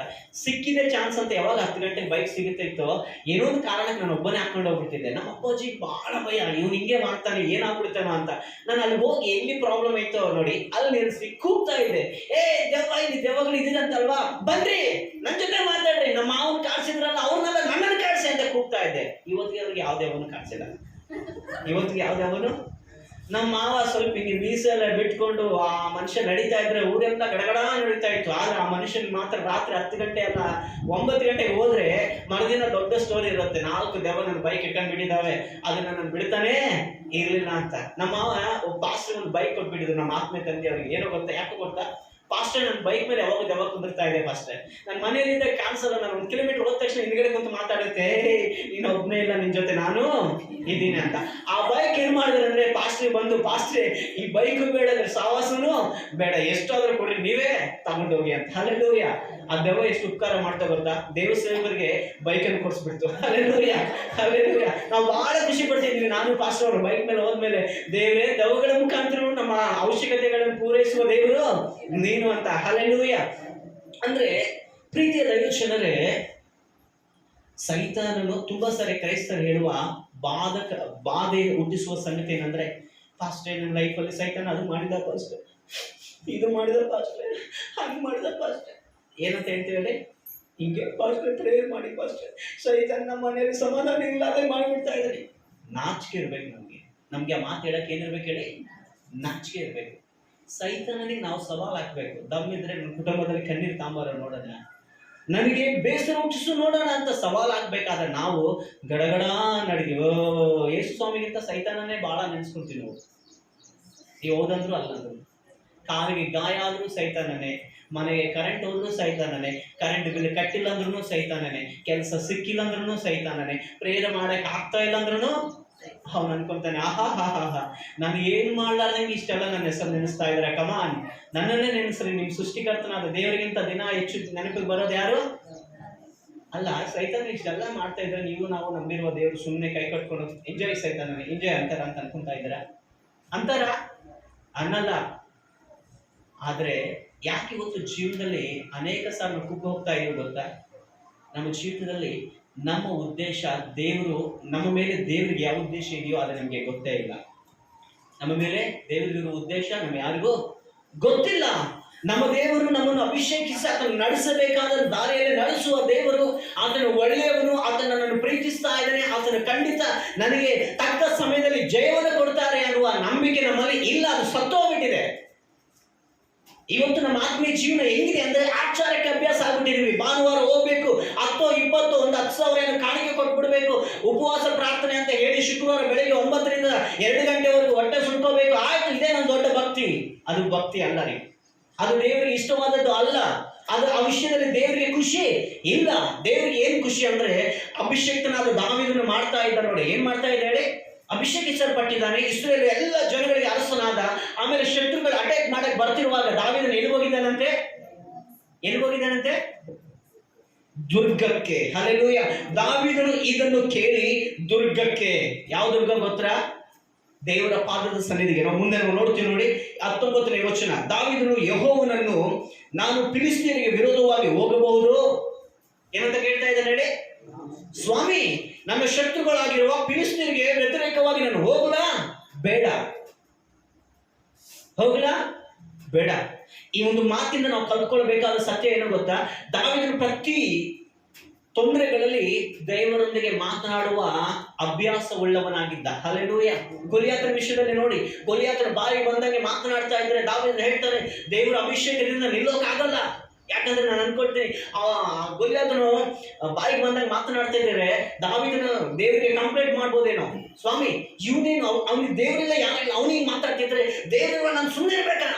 ಅವಾಗ ದೇವ್ರ ಅನ್ಸ್ಬೋದು, ದಾವೀದನ ನಂಬಿಕೆ ಇದ್ರೆ ಹೆಜ್ಜೆ ನಾನು ನಿನ್ ಜೊತೆ ಇರ್ತೀನಿ ಅಂತ. ಅದಕ್ಕೆ ಅವನು ಏನಂತಾರೆ, ಯಮನ ಪ್ರಾಯದಲ್ಲಿದ್ದ, ಚಿಕ್ಕ ಹೆಜ್ಜೆ ಇತ್ತು, ಸರಿಯಾಗಿ ಕತ್ತಿಯನ್ನು ಸಹಿತ ತಿರುಗಿಸೋಕೆ ಬರಲ್ಲ. ಅವಾಗ ಹೇಳ್ತಾನೆ, ನಂಗೊಂದು ಅವಕಾಶ ಕೊಡಿ, ಅವನನ್ನು ನಾನೇ ಹೊಂದಾಗ್ತೀನಿ. ಹಲ್ಲೆಲೂಯ. ದೇವರೊಂದಿಗೆ ಮಾತನಾಡುವುದು ನಾವು ಕಲ್ತ್ಕೊಳ್ಳೋದಾದ್ರೆ, ದೇವರೊಂದಿಗೆ ಆ ಒಂದು ಅನ್ಯೋನ್ಯತೆ ಸಂಬಂಧ ನಮಗೆ ಬರೋದಾದ್ರೆ, ಸಮಸ್ಯೆ ನಮ್ಮ ಜೀವಿತದಲ್ಲಿ ಯಾವಾಗೂ ದೊಡ್ಡದಾಗಿ ಕಾಣಿಸಲ್ಲ ರೀ. ಸಮಸ್ಯೆ ನಮ್ಮ ಜೀವಿತದಲ್ಲಿ ಯಾವಾಗೂ ದೊಡ್ಡದಾಗಿ ಕಾಣಿಸಲ್ಲ. ಸಮಸ್ಯೆ ಯಾವಾಗೂ ನಮ್ಮನ್ನು ಅಲ್ಲೇ ಮುಗಿಸ್ಬಿಡುತ್ತೆ ಅನ್ನುವ ಅವಿಶ್ವಾಸ ನಮ್ಮ ಜೀವಿತದಲ್ಲಿ ಬರಲ್ಲ. ಇವತ್ತು ಚಿಕ್ಕ ಪುಟ್ಟ ಒಂದು 1,000 ರೂಪಾಯಿ ತಿರುಗಿ ಕೊಡಕ್ಕಾಗಲ್ಲ ಅಂದ್ರೆ ನಾವು ಡಿಪ್ರೆಷನ್ಗೆ ಹೋಗ್ತೀವಿ. ಯಾರಾದ್ರೂ ಬಂದು ನಿನ್ ಜೀವನ ಇಷ್ಟ ಅಂದ್ಬಿಟ್ರೆ, ಅಂತವ್ರು ನನ್ನ ಜೀವನ ಹಿಂಗೆ ಅಂದ್ರು, ನನ್ನ ಜೀವನ ಇಷ್ಟ ಅಂತ ಎಷ್ಟೋ ರಾತ್ರಿ ಬಿದ್ದು ಆಡ್ತೀವಿ. ಇವತ್ತು ಅಕಸ್ಮಾತ್ ಏನಾದ್ರೂ ನಾವು ಅನ್ಕೊಳ್ತಾ ಇರುವ ವಿಷಯದಲ್ಲಿ ನಮ್ಮ ಜೀವನ ಸಿಕ್ಕಾಕೊಂತಂದ್ರೆ ರಾತ್ರಿ ಆಗಲ್ಲ, ಅದಕ್ಕೋಸ್ಕರ ಕುಗ್ಗಿಸಲ್ಪಡ್ತಾ ಇರ್ತೀವಿ. ಕಾರಣ ಏನೋ ಗೊತ್ತಾ? ದೇವರೊಂದಿಗೆ ಇರಬೇಕಾಗಿರುವ ಸಂಬಂಧ ನಮ್ಮ ಜೀವಿತದಲ್ಲಿ ಇಲ್ಲ. ಯಾವಾಗ ನಾವು ತುಂಬಾ ನಿರುತ್ಸಾಹಕ್ಕೆ ಗುರಿ ಆಗ್ತೀವೋ ಗೊತ್ತಾ? ಪ್ರಾರ್ಥನಾ ಜೀವಿತದಲ್ಲಿ ನಾವು ಬಿದ್ದು ಹೋದಾಗ, ಪ್ರಾರ್ಥನೆ ಅನುಭವದಲ್ಲಿ ಸರಿಯಾದ ಅನುಭವಕ್ಕೆ ನಾವು ಹೋಗದೆ ಇರುವಾಗ. ಎಲ್ಲರೂ ಪಲ್ಯ ಮಾಡ್ತಾರೆ, ಹೌದ್ರೆ? ಎಲ್ಲರದ್ದು ಒಂದೇ ಟೇಸ್ಟ್ ಬರುತ್ತಾ? ಕೆಲವ್ರದ್ದು ಮಾತ್ರ ತುಂಬಾ ಚೆನ್ನಾಗಿ ಇರುತ್ತೆ. ಯಾಕೆ ಹೇಳಿ? ಅವ್ರದ್ದು ಮಾತ್ರ ಚೆನ್ನಾಗಿ ಯಾಕೆ ಇರುತ್ತೆ? ಯಾಕ್ರೆ ಯಾರು ಮಾತಾಡ್ತಿಲ್ಲ? ಪಾಸ್ಟ್ ಟೈಮ್ ನೀವು ಪ್ರಸಂಗ ಮಾಡೋದಕ್ಕಿಂತ ಪ್ರಶ್ನೆ ಕೇಳೋದೇ ಜಾಸ್ತಿ ಆಗ್ತಿದೆ ಅಂತೀರ. ಯಾಕೆ ಹೇಳಿ? ಕೆಲವ್ರದ್ದು ಮಾತ್ರ ತುಂಬಾ ಚೆನ್ನಾಗಿರುತ್ತೆ. ಕಾರಣ ಏನು ಹೇಳಿ? ಅವ್ರು ಮಾಡುವ ವಿಧಾನ ಯಾವುದು, ಎಷ್ಟು ಬೇಯಿಸ್ಬೇಕು, ಈರುಳ್ಳಿ ಹಾಕಿದ ಮೇಲೆ ಅದು ಎಷ್ಟು ರೆಡ್ ಆಗಬೇಕು ಅಷ್ಟು ರೆಡ್ವರೆಗೂ ತಾಳ್ಮೆಯಿಂದ ಅವ್ರು ಏನು ಮಾಡ್ತಾರೆ. ಕೆಲವರು ಈರುಳ್ಳಿ ಇಟ್ಬಿಟ್ಟು ಅಲ್ಲಿ ಏನೋ ಕೆಲಸ ಮಾಡಕ್ ಹೋಗ್ತಾರೆ. ಬರೋಷ್ಟು ಏನಾಗುತ್ತೆ, ಅದು ಈರುಳ್ಳಿ ರೆಡ್ ಸ್ಥಾನದಿಂದ ಕಪ್ಪು ಸ್ಥಾನಕ್ಕೆ ಸುತ್ತೋಗ್ಬಿಡ್ತಿದೆ ಅಂತ ಗ್ಯಾಸ್ ಆಫ್ ಮಾಡಿ ಮತ್ತೆ ಇನ್ನೊಂದು ಹಾಕ್ಬಿಡ್ತಾರೆ. ಅವ್ರ ಕಾರಣ ಅವ್ರಿಗೆ ಏನೋ ಗೊತ್ತಾ, ಟೋಟಲ್ ಎಲ್ಲ ಹಾಕಿ ಪಲ್ಯ ಮಾಡಬೇಕು, ಅದಕ್ಕೆ ಅದು ಟೇಸ್ಟು ಇರಲ್ಲ. ಕೆಲವರು ಮಾತ್ರ ಅದರಲ್ಲೇ ನಿಂತ್ಕೊಂಡು ಅದನ್ನು ತುಂಬಾ ಸೂಕ್ಷ್ಮದಿಂದ ಗಮನಿಸುತ್ತೆ, ಯಾವ್ಯಾವ ಟೈಮ್ಗೆ ಏನು ಹಾಕ್ಬೇಕು ಆಗ್ತಾ ಆಗ್ತಾ ಅವ್ರ ಪಲ್ಯ ಇಳಿಸೋದಕ್ಕಿಂತ ಮುಂಚೆ ಮನೆಯಲ್ಲೆಲ್ಲ ಬೇಗ ಊಟ ಬಡಿಸಮ್ಮ, ಏನ್ ಹೇಳಿ, ಬೇಗ ಊಟ ಬಡಿಸಮ್ಮ, ಹಲ್ಲೆಲೂಯಾ. ಹಾಗೆ ಪ್ರಾರ್ಥನೆ ಜೀವಿತದಲ್ಲಿ ನಾವೆಲ್ಲರೂ ಪ್ರಾರ್ಥನೆ ಮಾಡ್ಬೋದು, ಆದ್ರೆ ಕೆಲವರು ಪ್ರಾರ್ಥನೆಗಳಿಗೆ ಆ ಒಂದು ಪವರ್ ಇರ್ತಾ ಇಲ್ಲ. ಕಾರಣ ಏನಂದ್ರೆ ಮಾಡಬೇಕಾದ ವಿಧಾನದಲ್ಲಿ ಪ್ರಾರ್ಥನೆಗಳು ಮಾಡದೇ ಇರುವುದರಿಂದ. ನಮ್ಮ ಪ್ರಾರ್ಥನೆ, ಭಕ್ತನಾದ ಬೆರ್ಕ್ಮೆನ್ಸ್ ಅವರು ಹೇಳ್ತಾರೆ, ನನ್ನ ಪ್ರಾರ್ಥನೆ ಧೂಪದಂತೆ ನಿಂಬಳಿ ಬರಬೇಕಪ್ಪ, ನನ್ನ ಪ್ರಾರ್ಥನೆ ಧೂಪದಂತೆ ನಿಂಬಳಿ ಬರಬೇಕಪ್ಪ, ಕರ್ತನೇ ಬೇಡುವೆ, ಕರ್ತನೇ ಬೇಡುವೆ. ನಮ್ಮ ಪ್ರಾರ್ಥನೆ ಹೇಗೆ ಹೋಗ್ಬೇಕಂತ ಕರ್ತನ ಹತ್ರ? ಧೂಪದಂತೆ. ಹಲ್ಲೆಲೂಯಾ. ಇವತ್ತು ಬೆಳಗಿನ ಜಾವದಲ್ಲಿ ಎದ್ದಿರುವಾಗ ಎಷ್ಟು ಜನ ನಾವು ರಿಲ್ಯಾಕ್ಸ್ ಆಗಿ ದೇವ್ರ ಜೊತೆ ಕಳೆದಿದ್ದೀವಿ ಹೇಳಿ? ನಾವೆಲ್ಲ ಹೆಂಗ್ ಕಳಿತೀವಿ ಗೊತ್ತಾ? ಎಚ್ಚರ ಆಗುತ್ತೆ, ಅಲ್ಲೇ ಮಕ್ಕಳಾಗ್ತೀವಿ, ಸ್ತೋತ್ರ ಸ್ತೋತ್ರ ಸ್ತುತಿ ಸ್ತುತಿ ಸ್ತೋತ್ರ ಸ್ತೋತ್ರ ಅಂತ ಹೊರಗೆ ಎಲ್ಲಿಟ್ಟಿದ್ದೀನ ಅಂತ ಯೋಚನೆ ಮಾಡ್ತೀವಿ. ಹೆಣ್ಮಕ್ಳು ಏನಂತ ಯೋಚನೆ ಮಾಡ್ತಾರೆ ಹೇಳಿ? ಹೊರಗೆ ಎಲ್ಲಿಟ್ಟಿದ್ದೀನಿ, ನಿನ್ನೆ ಯಾವಾಗ ಗುಡಿಸಿದ್ದೀನಿ. ಗಂಡು ಮಕ್ಳಾದ್ರೆ ಹಾಲು ಕೆರಿಬೇಕಾ, ದನಕ್ಕೆ ನೀರು ಇಡಬೇಕಾ? ಸ್ವಲ್ಪ ಡಿಸ್ಟರ್ಬೆನ್ಸ್ ಆಗ್ತಾ ಇದೆ ನೋಡಿ, ఎక్కువ ಜಾಸ್ತಿ ಆಗಿದೆ. Praise Lord. ಸ್ವಲ್ಪ ಲೇಟ್ ಆಗ್ತದೆ, ಡಿಲೇ ಜಾಸ್ತಿ ಆಗಿದೆ. ಏನಂತ ಯೋಚನೆ ಮಾಡ್ತಾ ಪ್ರಾರ್ಥನೆ ಮಾಡ್ತೀವಿ ಹೇಳಿ? ಎಷ್ಟು ಜನಕ್ಕೆ ಅನುಭವ ಇದೆ? ಪ್ರಾರ್ಥನೆ ಮಾಡುವಾಗ ಅವಶ್ಯಕವಾದ ಯೋಚನೆಗಳು ಬಹಳ ಬರ್ತವೆ. ಆ ಯೋಚನೆಗಳಲ್ಲಿ ಬ್ಯುಸಿ ಆಗ್ಬಿಟ್ಟು ಆಮೇಲೆ ನೆನಪಾಗುತ್ತೆ, ನಾನು ಪ್ರಾರ್ಥನೆ ಮಾಡ್ಬೇಕು, ದೇವರ ಸಾರಿ ಮುಟ್ಟು ಆಮೇಲೆ ಏನ್ ಹೇಳಿ? ಹೌದಾ ಅಲ್ವಾ? ಹೆಸರು ಸತ್ಯ ಏನೋಣ, ನಿಮಗೆಲ್ಲ ಸೇಮ್ ಪ್ರಾಬ್ಲಮ್ ನಾನು ಫೇಸ್ ಮಾಡ್ತೀನಿ. ತುಂಬಾ ಸಲ ಮನಕಲ್ಲ ಆಗ್ತೀವಿ, ಸ್ತೋತ್ರಪ್ಪ ಸ್ತುತಿ ಸ್ತೋತ್ರ. ನೆನಪಾಗುತ್ತೆ ಏನಂದ್ರೆ, ನಾಳೆ ಮಹೇಶ್ ಪಾಸ್ಟರ್ ಸಿಂಧೂರಿಗೆ ಕರೆದಿದ್ದಾರೆ, ಎಷ್ಟು ಗಂಟೆಗೆ ಬಸ್ ಹತ್ಬೇಕು, ಎಷ್ಟು ಗಂಟೆಗೆ ಎಲ್ಲಿ ಇಳಿಬೇಕು, ಏನ್ ಮಾಡ್ಬೇಕು. ಹೆಸರು ಮಾತ್ರ ಮಾಡ್ತಿರೋದೇನು? ಪ್ರಾರ್ಥನೆ. ಆ ಪ್ರಾರ್ಥನೆಯಲ್ಲಿ ನಾವು ಮಾಡ್ತಿರೋದೇನು ಹೇಳಿ? ಯೋಚನೆಗಳು. ಹೆಚ್ಚು ಯೋಚನೆ ಮಾಡಿ ಅಲ್ಲೇ ನಿದ್ದೆ ಮಾಡ್ತೀವಿ, ಮತ್ತೆ ಹೆಚ್ಚಾಗುತ್ತೆ, ಸ್ತೋತ್ರ ಸ್ತೋತ್ರ ಹಾಲಲ್ಲಿ. ಆಮೇಲೆ ಬೇಜಾರಾಗುತ್ತೆ, ಕಾಲಲ್ಲಿ ಇಟ್ಕೊಂಡ್ಬಿಟ್ಟಿದಪ್ಪ ಅಂತ ಎದ್ಬಿಟ್ಟು ಕೆಲಸಕ್ಕೆ. ಇದು ನಮ್ಮ ಅನುಭವ. ಅದಕ್ಕೆ ನಾವು ದುಷ್ಟನಲ್ಲಿ ಜಯಿಸುವ ಶಕ್ತಿಯನ್ನು ನಾವು ಪಡ್ಕೊತಾ ಇಲ್ಲ.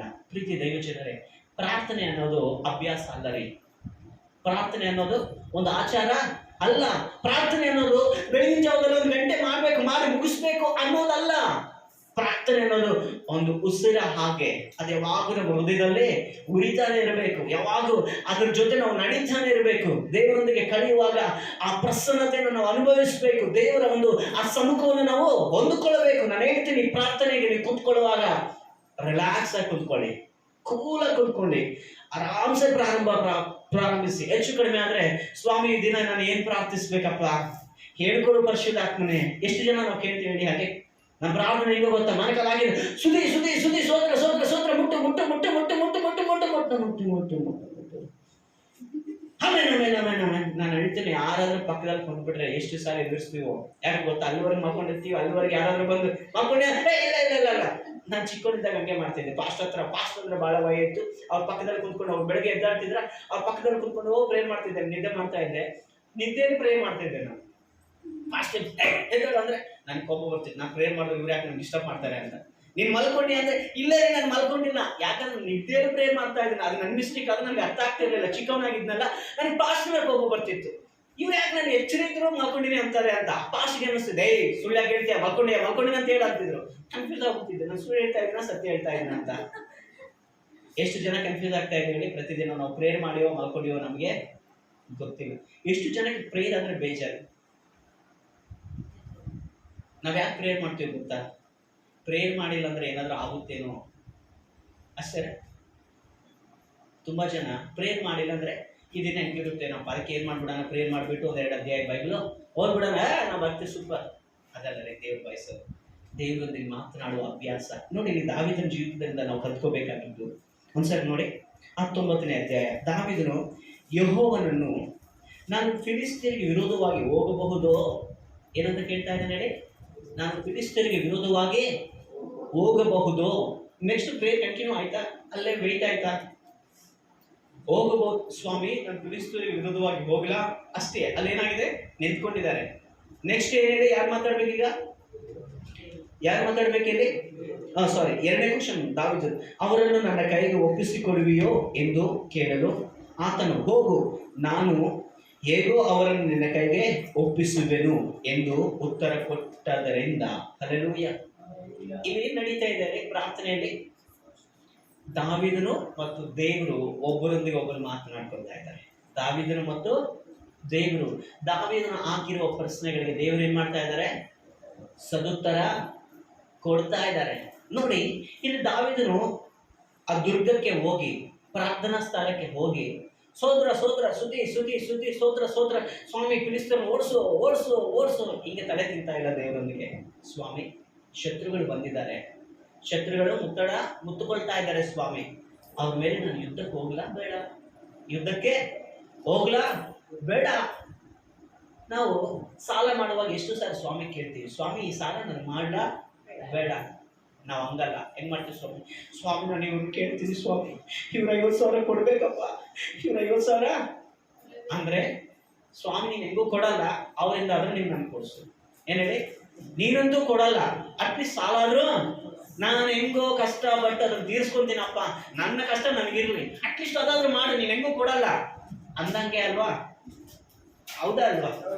ನಾವೆಷ್ಟು ಸಾರಿ ಸ್ವಾಮಿ ಸ್ವಾಮಿ ನಾನು ಮಹೇಶ್ ಪಾಸ್ಟರ್ ಫೋನ್ ಮಾಡ್ತೀನಿ, ಅವ್ರು 1 ಲಕ್ಷ ಇಲ್ಲ ಅಂದಂಗೆ ಕೊಡ್ಬೇಕಪ್ಪ, ಆ ಮಗನ ಅವ್ರ ದೇವರು ಮುಟ್ಟು ಸ್ವಾಮಿ, ಆ ಮಗನ ಅಂದ್ರೆ ಮಹೇಶ್ ಪಾಸ್ಟರ್ ಕೊಡ್ತಾರೆ ಅನ್ನೋ ಅಷ್ಟು ನಂಬಿಕೆ ದೇವ್ರು ಕೊಡ್ತಾರೆ ಅಂತ ನಮ್ಗಿಲ್ಲ.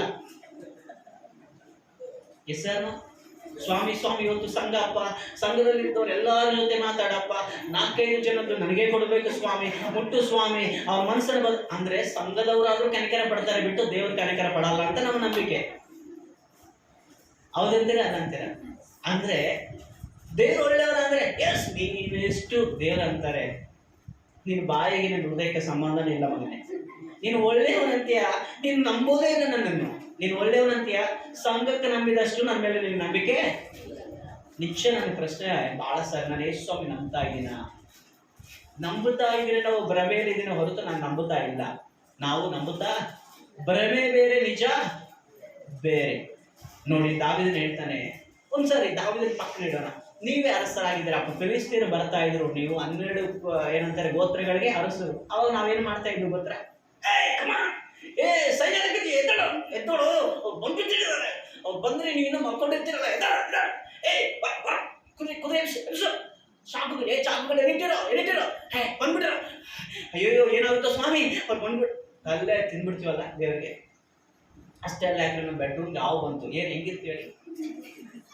ನಮ್ಮ ಬೆಡ್ರೂಮ್ಗೆ ಏನ್ ಬಂತ ಹೇಳಿ? ಹಾವು ಬಂತ. ಬೆಡ್ಶೀಟ್ ಅಲ್ಲಿ ಬಂತೋ ಬೆಡ್ ಒಳಗೆ ಹೋಯ್ತೋ ಗೊತ್ತಿಲ್ಲ, ಹೆಂಗಿರುತ್ತೆ ಹೇಳಿ? ಅಜ್ಜು ಸುಮಾರು 1 ತಿಂಗಳ ಬೆಡ್ರೂಮ್ ಹೋಗಿ ನಾವು ಭಯ ಪಡ್ತೀವಿ. ಹಾವು ಸಾಯಿಸ್ಬಿಟ್ರು ಮತ್ತೇನಾಗುತ್ತೆ ಹೇಳಿ? ಅದೆಲ್ಲ ಯಾಕ್ರಿ, ಅಲ್ಲಿ ಬಂದ್ರೆ ಸಾಕು, ನಮ್ಮ ರಿಯಾಲಿಟಿ ಗೊತ್ತಾಗ್ಬಿಡುತ್ತೆ. ಅಲ್ಲಿ ಬಂದು ಕಾಲ ಮೇಲೆ ಬಿತ್ತು ಹೆಂಗಿರುತ್ತೆ ಹೇಳಿ?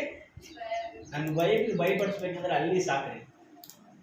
ಹೆಂಗ್ ಎದುರ್ಕೊಂತಾಳೆ ಅಂದ್ರೆ, ಅವರು ಹಾವು ಎದುರ್ಕೊಳ್ಳಲ್ಲ, ಅಲ್ಲಿ ಬಂತು ಅವ್ರಿಗೆ ಏನಾದ್ರು ಹತ್ರ ಕಾಣಿಸ್ಬಿಡ್ತಂದ್ರೆ ಓಡ್ ಬಂದ್ಬಿಡ್ತಾಳೆ. ಅಂದ್ರೆ ಒಂದು ಹಲ್ಲಿ ನೋಡೇ ನಾವು ಭರತನಾಟ್ಯ ಮಾಡ್ಬಿಡ್ತೀವಿ. ಫಿಲಿಸ್ತೀನ್ ಅನ್ನುವ ಶತ್ರುಗಳು ಬಂದ್ರಪ್ಪ, ಇವತ್ತು ನಾವಿಲ್ಲಿ 30 ಜನ ಇದೀವಿ, 150ರಿಂದ 200 ಜನ ಬರ್ತಾ ಇದಾರೆ. ನಾವೇನ್ ಮಾಡ್ತೀವಿ ಗೊತ್ತಾ? ಪಾಸ್ಟ್ರೆ ನಿಮ್ಗೊಂದು ನಮಸ್ಕಾರ, ನೀವು ಚರ್ಚ್ಗೊಂದು ನಮಸ್ಕಾರ, ಬದುಕಿದ್ರೆ ಯಾವ್ದೊಂದು ಚರ್ಚ್ಗೆ ಹೋಗ್ತೀವಂತ ಈ ಮೂಲೆಗೆ ಒಬ್ರು ಎಲ್ಲ ಮೂಲೆಗೆ ಓಡ್ತೀವಿ. ಆದ್ರೆ ಪಾಸ್ಟ್ ಎಲ್ಲಿಗೆ ಓಡಕ್ಕಾಗಲ್ಲ, ಯಾಕಂದ್ರೆ ಇದೆಲ್ಲ ನೋಡ್ಕೋಬೇಕಲ್ಲ. ಪಾಸ್ಟ್ ಒಬ್ಬರು ನಿಂತ್ಕೊಂಡು ಏನ್ರಿ ಅಂತ ಎದುರಿಸ್ಬೇಕು, ಹೌದಲ್ವಾ? ಅಂದ್ರೆ ನಮ್ಮ ನಂಬಿಕೆ ಎಷ್ಟು ದೊಡ್ಡದಾಗಿದೆ ಒಂದ್ಸರಿ ಇಮ್ಯಾಜಿನ್ ಮಾಡ್ಕೊಳ್ಳಿ. ಫಿಲಿಸ್ತೀಯರು ಬಂದ್ರು, ದೇಶವನ್ನೆಲ್ಲ ಮುತ್ತುಕೊಂಡ್ರು. ಆ ಟೈಮಲ್ಲಿ ಸೈನ್ಯಾಧೀಶ್ವರರಾದ ಏನಂತಾರೆ, ಸೈನ್ಯವನ್ನು ನೋಡುವವರ ಜೊತೆಯಲ್ಲಿ ಮಾತಾಡ್ಬೇಕಾ, ಸ್ವಾಮಿ ಜೊತೆ ಮಾತಾಡ್ಬೇಕಾ? ಏನ್ ಹೇಳಿ? ನಾವು ಎಷ್ಟು ಸಾರಿ ಸಮಸ್ಯೆ ಬಂದಾಗ ಸ್ವಾಮಿ ಹತ್ರ ಹೋಗ್ತೀವಿ. ಎಲ್ಲಿ ಹೋಗ್ತೀವಿ ಗೊತ್ತಾ? ಆರೋಗ್ಯ ಚೆನ್ನಾಗಿಲ್ಲ ಅಂದ್ರೆ 108 ಹೋಗ್ತೀವಿ. ಆರೋಗ್ಯ ಚೆನ್ನಾಗಿಲ್ಲ ಅಂದ್ರೆ ಕೋವಿಡ್ ಬಂದಾಗ ನಾವು ಚೆನ್ನಾಗಿರ್ತೀವಿ, ಅವಾಗ ಉಸಿರಾಟ ಏನೋ ಸ್ವಲ್ಪ ಅಲ್ಲಿವರೆಗೆ ಯೋಚನೆ ಮಾಡಲ್ಲ. ಕೋವಿಡ್ ಬಂತು ಅಂದ ತಕ್ಷಣ ನಾವು ಪ್ರತಿಕ್ಷಣ ಯೋಚನೆ ಮಾಡೋದೇನೋ ಗೊತ್ತಾ? ನನ್ನ ಉಸಿರಾಟ ಚೆನ್ನಾಗೈತೆ ಇಲ್ವಾ, ನನ್ನ ಉಸಿರಾಟ ಚೆನ್ನಾಗೈತೆ ಇಲ್ವಾ, ಸ್ವಲ್ಪ ಶೀತ ಆಯ್ತು ಅನ್ಕೊಳ್ಳಿ, ಯಾಕೋ ಶೀತ ಆಯ್ತು ಸ್ವಾಮಿ, ಕೋವಿಡ್ ಮಾತ್ರ ಬರಬಾರ್ದಪ್ಪ, ಯಾಕೋ ಶೀತ ಆಯ್ತು ಸ್ವಾಮಿ, ಕೋವಿಡ್ ಮಾತ್ರ ಬರಬಾರ್ದಪ್ಪ. ಏನ್ ಹೇಳಿ? ಎಷ್ಟು ಜನ ಕೋವಿಡ್ ಬರಲ್ಲ ಅಂತ ಪ್ರೇರ್ ಮಾಡಿದ್ದಾರೆ? ಬರ್ಬೇಕಂತ ಪ್ರೇರ್ ಮಾಡುವ, ಬರಬಾರ್ದು ಅಂತ ಪ್ರೇರ್ ಮಾಡಿದ. ಯಾಕೆ ಬರಬಾರ್ದು ಅಂತ ಪ್ರೇರ್ ಮಾಡಿದ್ವಿ? ಬಂದ್ರೆ ನೀನ್ ಕಾಪಾಡ್ತೀವಿ, ಇಲ್ಲ ಯಾರಿಗೆ ತಲೆನೋವು, ಅದು ಬರದೇ ಇರೋಣ. ಏನ್ ಹೇಳಿ? ಅಂದ್ರೆ ಸಮಸ್ಯೆ ಬೇಡ ನಮ್ಗೆ. ಯಾಕೋ ಗೊತ್ತಾ? ಸಮಸ್ಯೆಗೆ ದೇವರು ಪರಿಷ್ಕಾರ ಕೊಡ್ತಾರೆ ಅನ್ನೋ ನಂಬಿಕೆ ನಮ್ಗೆ ಇಲ್ಲ. ಅದಕ್ಕೆ ಮಾತಾಡಿದ್ರೆ ನಾವೆಲ್ಲ ಏನಾದ್ರೂ ಇಮ್ಯಾಜಿನ್ ಮಾಡ್ಕೊಂಡಿರ್ತೀವಿ ಗೊತ್ತಾ? ಕೋವಿಡ್ ಬಂದ್ಬಿಟ್ರೆ ನಮ್ಮ ಪಕ್ಕದವ್ರು ಹೆಂಗಿರ್ಬೋದು, ಅಯ್ಯೋ ಅಕಸ್ಮಾತ್ ನಾನು ಸತ್ತೋಗ್ಬಿಟ್ರೆ ನನ್ನ ಮನೆ ಏನಾಗುತ್ತೆ, ಯಾರು ನನ್ನ ಬಗ್ಗೆ ಅಳ್ತಾರೆ, ಯಾರು ನನ್ನ ಬಗ್ಗೆ ಅಳಲ್ಲ, ಅಕಸ್ಮಾತ್ ಸಾಲದವ್ರು ಬಂದು ನನ್ನ ಮಕ್ಕಳನ್ನ ಏನಂತಾರೋ, ಏನೇನೋ ತಲೆ ಕೆಡ್ಸ್ಕೊಂಡ್ಬಿಟ್ಟಿದ್ವಿ. ಹೌದ್ರಾ? ಏನು ಸಮಸ್ಯೆ ಬರೋಕ್ಕಿಂತ ಮುಂಚೆ ಬಂದ್ಮೇಲೆ ಅಲ್ಲ ರೀ, ಬರೋದಕ್ಕಿನ್ನ ಇಲ್ಲಿ ದಾವೀದನ ಅಭಿಷೇಕ್ತನ ಮಾಡ್ತಿರುವ ಕೆಲಸ ಏನೋ ಗೊತ್ತಾ? ಸಮಸ್ಯೆ ಮುತ್ಕೊಂಡಿದೆ, ಸುತ್ತ ಮುತ್ಕೊಂಡಿದೆ. ಸಮಸ್ಯೆಯನ್ನು ನೋಡ್ತಾ ಇದ್ದಾರೆ. ಯಾರು ನೋಡ್ತಾ ಇದ್ದಾನೆ? ದೇವರ ಬಳಿಗೆ ಹೋಗಿ ಎಷ್ಟು ಚಂದ ಕೇಳ್ತಾ ಇದ್ದಾನೆ, ಸ್ವಾಮಿ ಫಿಲಿಸ್ತೀಯರು ದೇಶವನ್ನು ಮುತ್ತುಕೊಂಡಿದ್ದಾರೆ, ಅವ್ರ ಜೊತೆ ಯುದ್ಧ ಮಾಡ್ಲಾ ಬೇಡ? ಅವ್ರು ನೀನು ನನ್ನ ಕೈ ಕೊಡ್ತೀಯಾ? ಇಲ್ಲ, ನನಗೆ ಇವತ್ತಿಗೂ ಅರ್ಥ ಆಗಲ್ಲ. ಎಂತ ನಂಬಿಕೆ ಇದು, ಎಂತ ನಂಬಿಕೆ. ನಾವೆಲ್ಲ ಅನ್ಕೊಂತೀವಿ ನನ್ನನ್ನು ಅರಸನಾಗಿ ಮಾಡು ಸ್ವಾಮಿ, ದೇವರೇ ನನಗೆ ಜಯ ಕೊಡಪ್ಪ ಅಂತ. ಜಯ ಅಂದ್ರೆ ಸುಮ್ಮನೆ ಬರಲ್ಲ, ಹೋರಾಡೋದಕ್ಕೆ ರೆಡಿಯಾಗಿರ್ಬೇಕು, ಹೋರಾಡೋದಕ್ಕೆ ರೆಡಿಯಾಗಿರ್ಬೇಕು. ನೋಡಿ, ಅಭಿಷೇಕಿಸಲ್ಪಟ್ಟಿದ್ದಾನೆ, ಅರಸನಾಗಿದ್ದಾನೆ, ಅವನಿಗಿರುವ ಪವರ್ ಅನ್ನು ಅವನು ನಂಬಲಿಲ್ಲ. ದಾವೀದನಿಗಿರುವ ಅಧಿಕಾರವನ್ನು ಅವನು ನಂಬಲಿಲ್ಲ. ಅವನಿಗಿರುವ ಕುದುರೆ ಬಲಗಳನ್ನು, ಆನೆ ಬಲಗಳನ್ನು ಅಥವಾ ಸೈನಿಕರ ಬಲಗಳ ಮೇಲೆ ಆಧಾರ ಪಡಲಿಲ್ಲ. ಯಾರ ಹತ್ರ ಆಧಾರ ಪಡ್ತಾ ಇದ್ದಾನೆ? ಅಲ್ಲಿ ಹೋಗಿ ಗಾಬರಿ ಪ್ರೇರ್ ಮಾಡ್ತಾ ಇದ್ದಾರ. ಓ ಸೋತ್ರ ಸೋತ್ರ ಸೋತ್ರ, ಮುಟ್ಟು ಸ್ವಾಮಿ, ಯುದ್ಧಕ್ಕೆ ಹೋಗ್ತಾ ಇದ್ರಿ, ಬಾ ನನ್ನ ಜೊತೆ, ಆಮೇಲೆ ಅಂತ ಓಡ್ತಾ ಇಲ್ಲ. ಕುಂತ್ಕೊಂಡು ರಿಲ್ಯಾಕ್ಸ್ ಆಗಿ ಕುಂತ್ಕೊಂಡು, ಸ್ವಾಮಿ ಫಿಲಿಸ್ತೀಯರು ದೇಶವನ್ನು ಮುತ್ತುಕೊಂಡಿದ್ದಾರೆ, ಏನು ಮಾಡಲಿ, ಏನು ಮಾಡಲಿ ಸ್ವಾಮಿ, ಯುದ್ಧಕ್ಕೆ ಹೋಗ್ಲಾ ಬೇಡವಾ? ನೀನು ಅವರು ನನ್ನ ಕೈಗೆ ಕೊಡ್ತೀಯಾ, ಕೊಡೋದಿಲ್ವಾ? ಹಲ್ಲೆಲೂಯಾ. ನಮ್ಮ ಜೀವಿತದಲ್ಲಿ ಪ್ರಾರ್ಥನೆ ಈ ಅನುಭವಕ್ಕೆ ಬರಬೇಕು. ನಮ್ಮ ಜೀವಿತದಲ್ಲಿ ಪ್ರಾರ್ಥನೆ ಅನುಭವ ಯಾವ ಮಟ್ಟಿಗೆ ಹೋಗ್ಬೇಕು ಹೇಳಿ?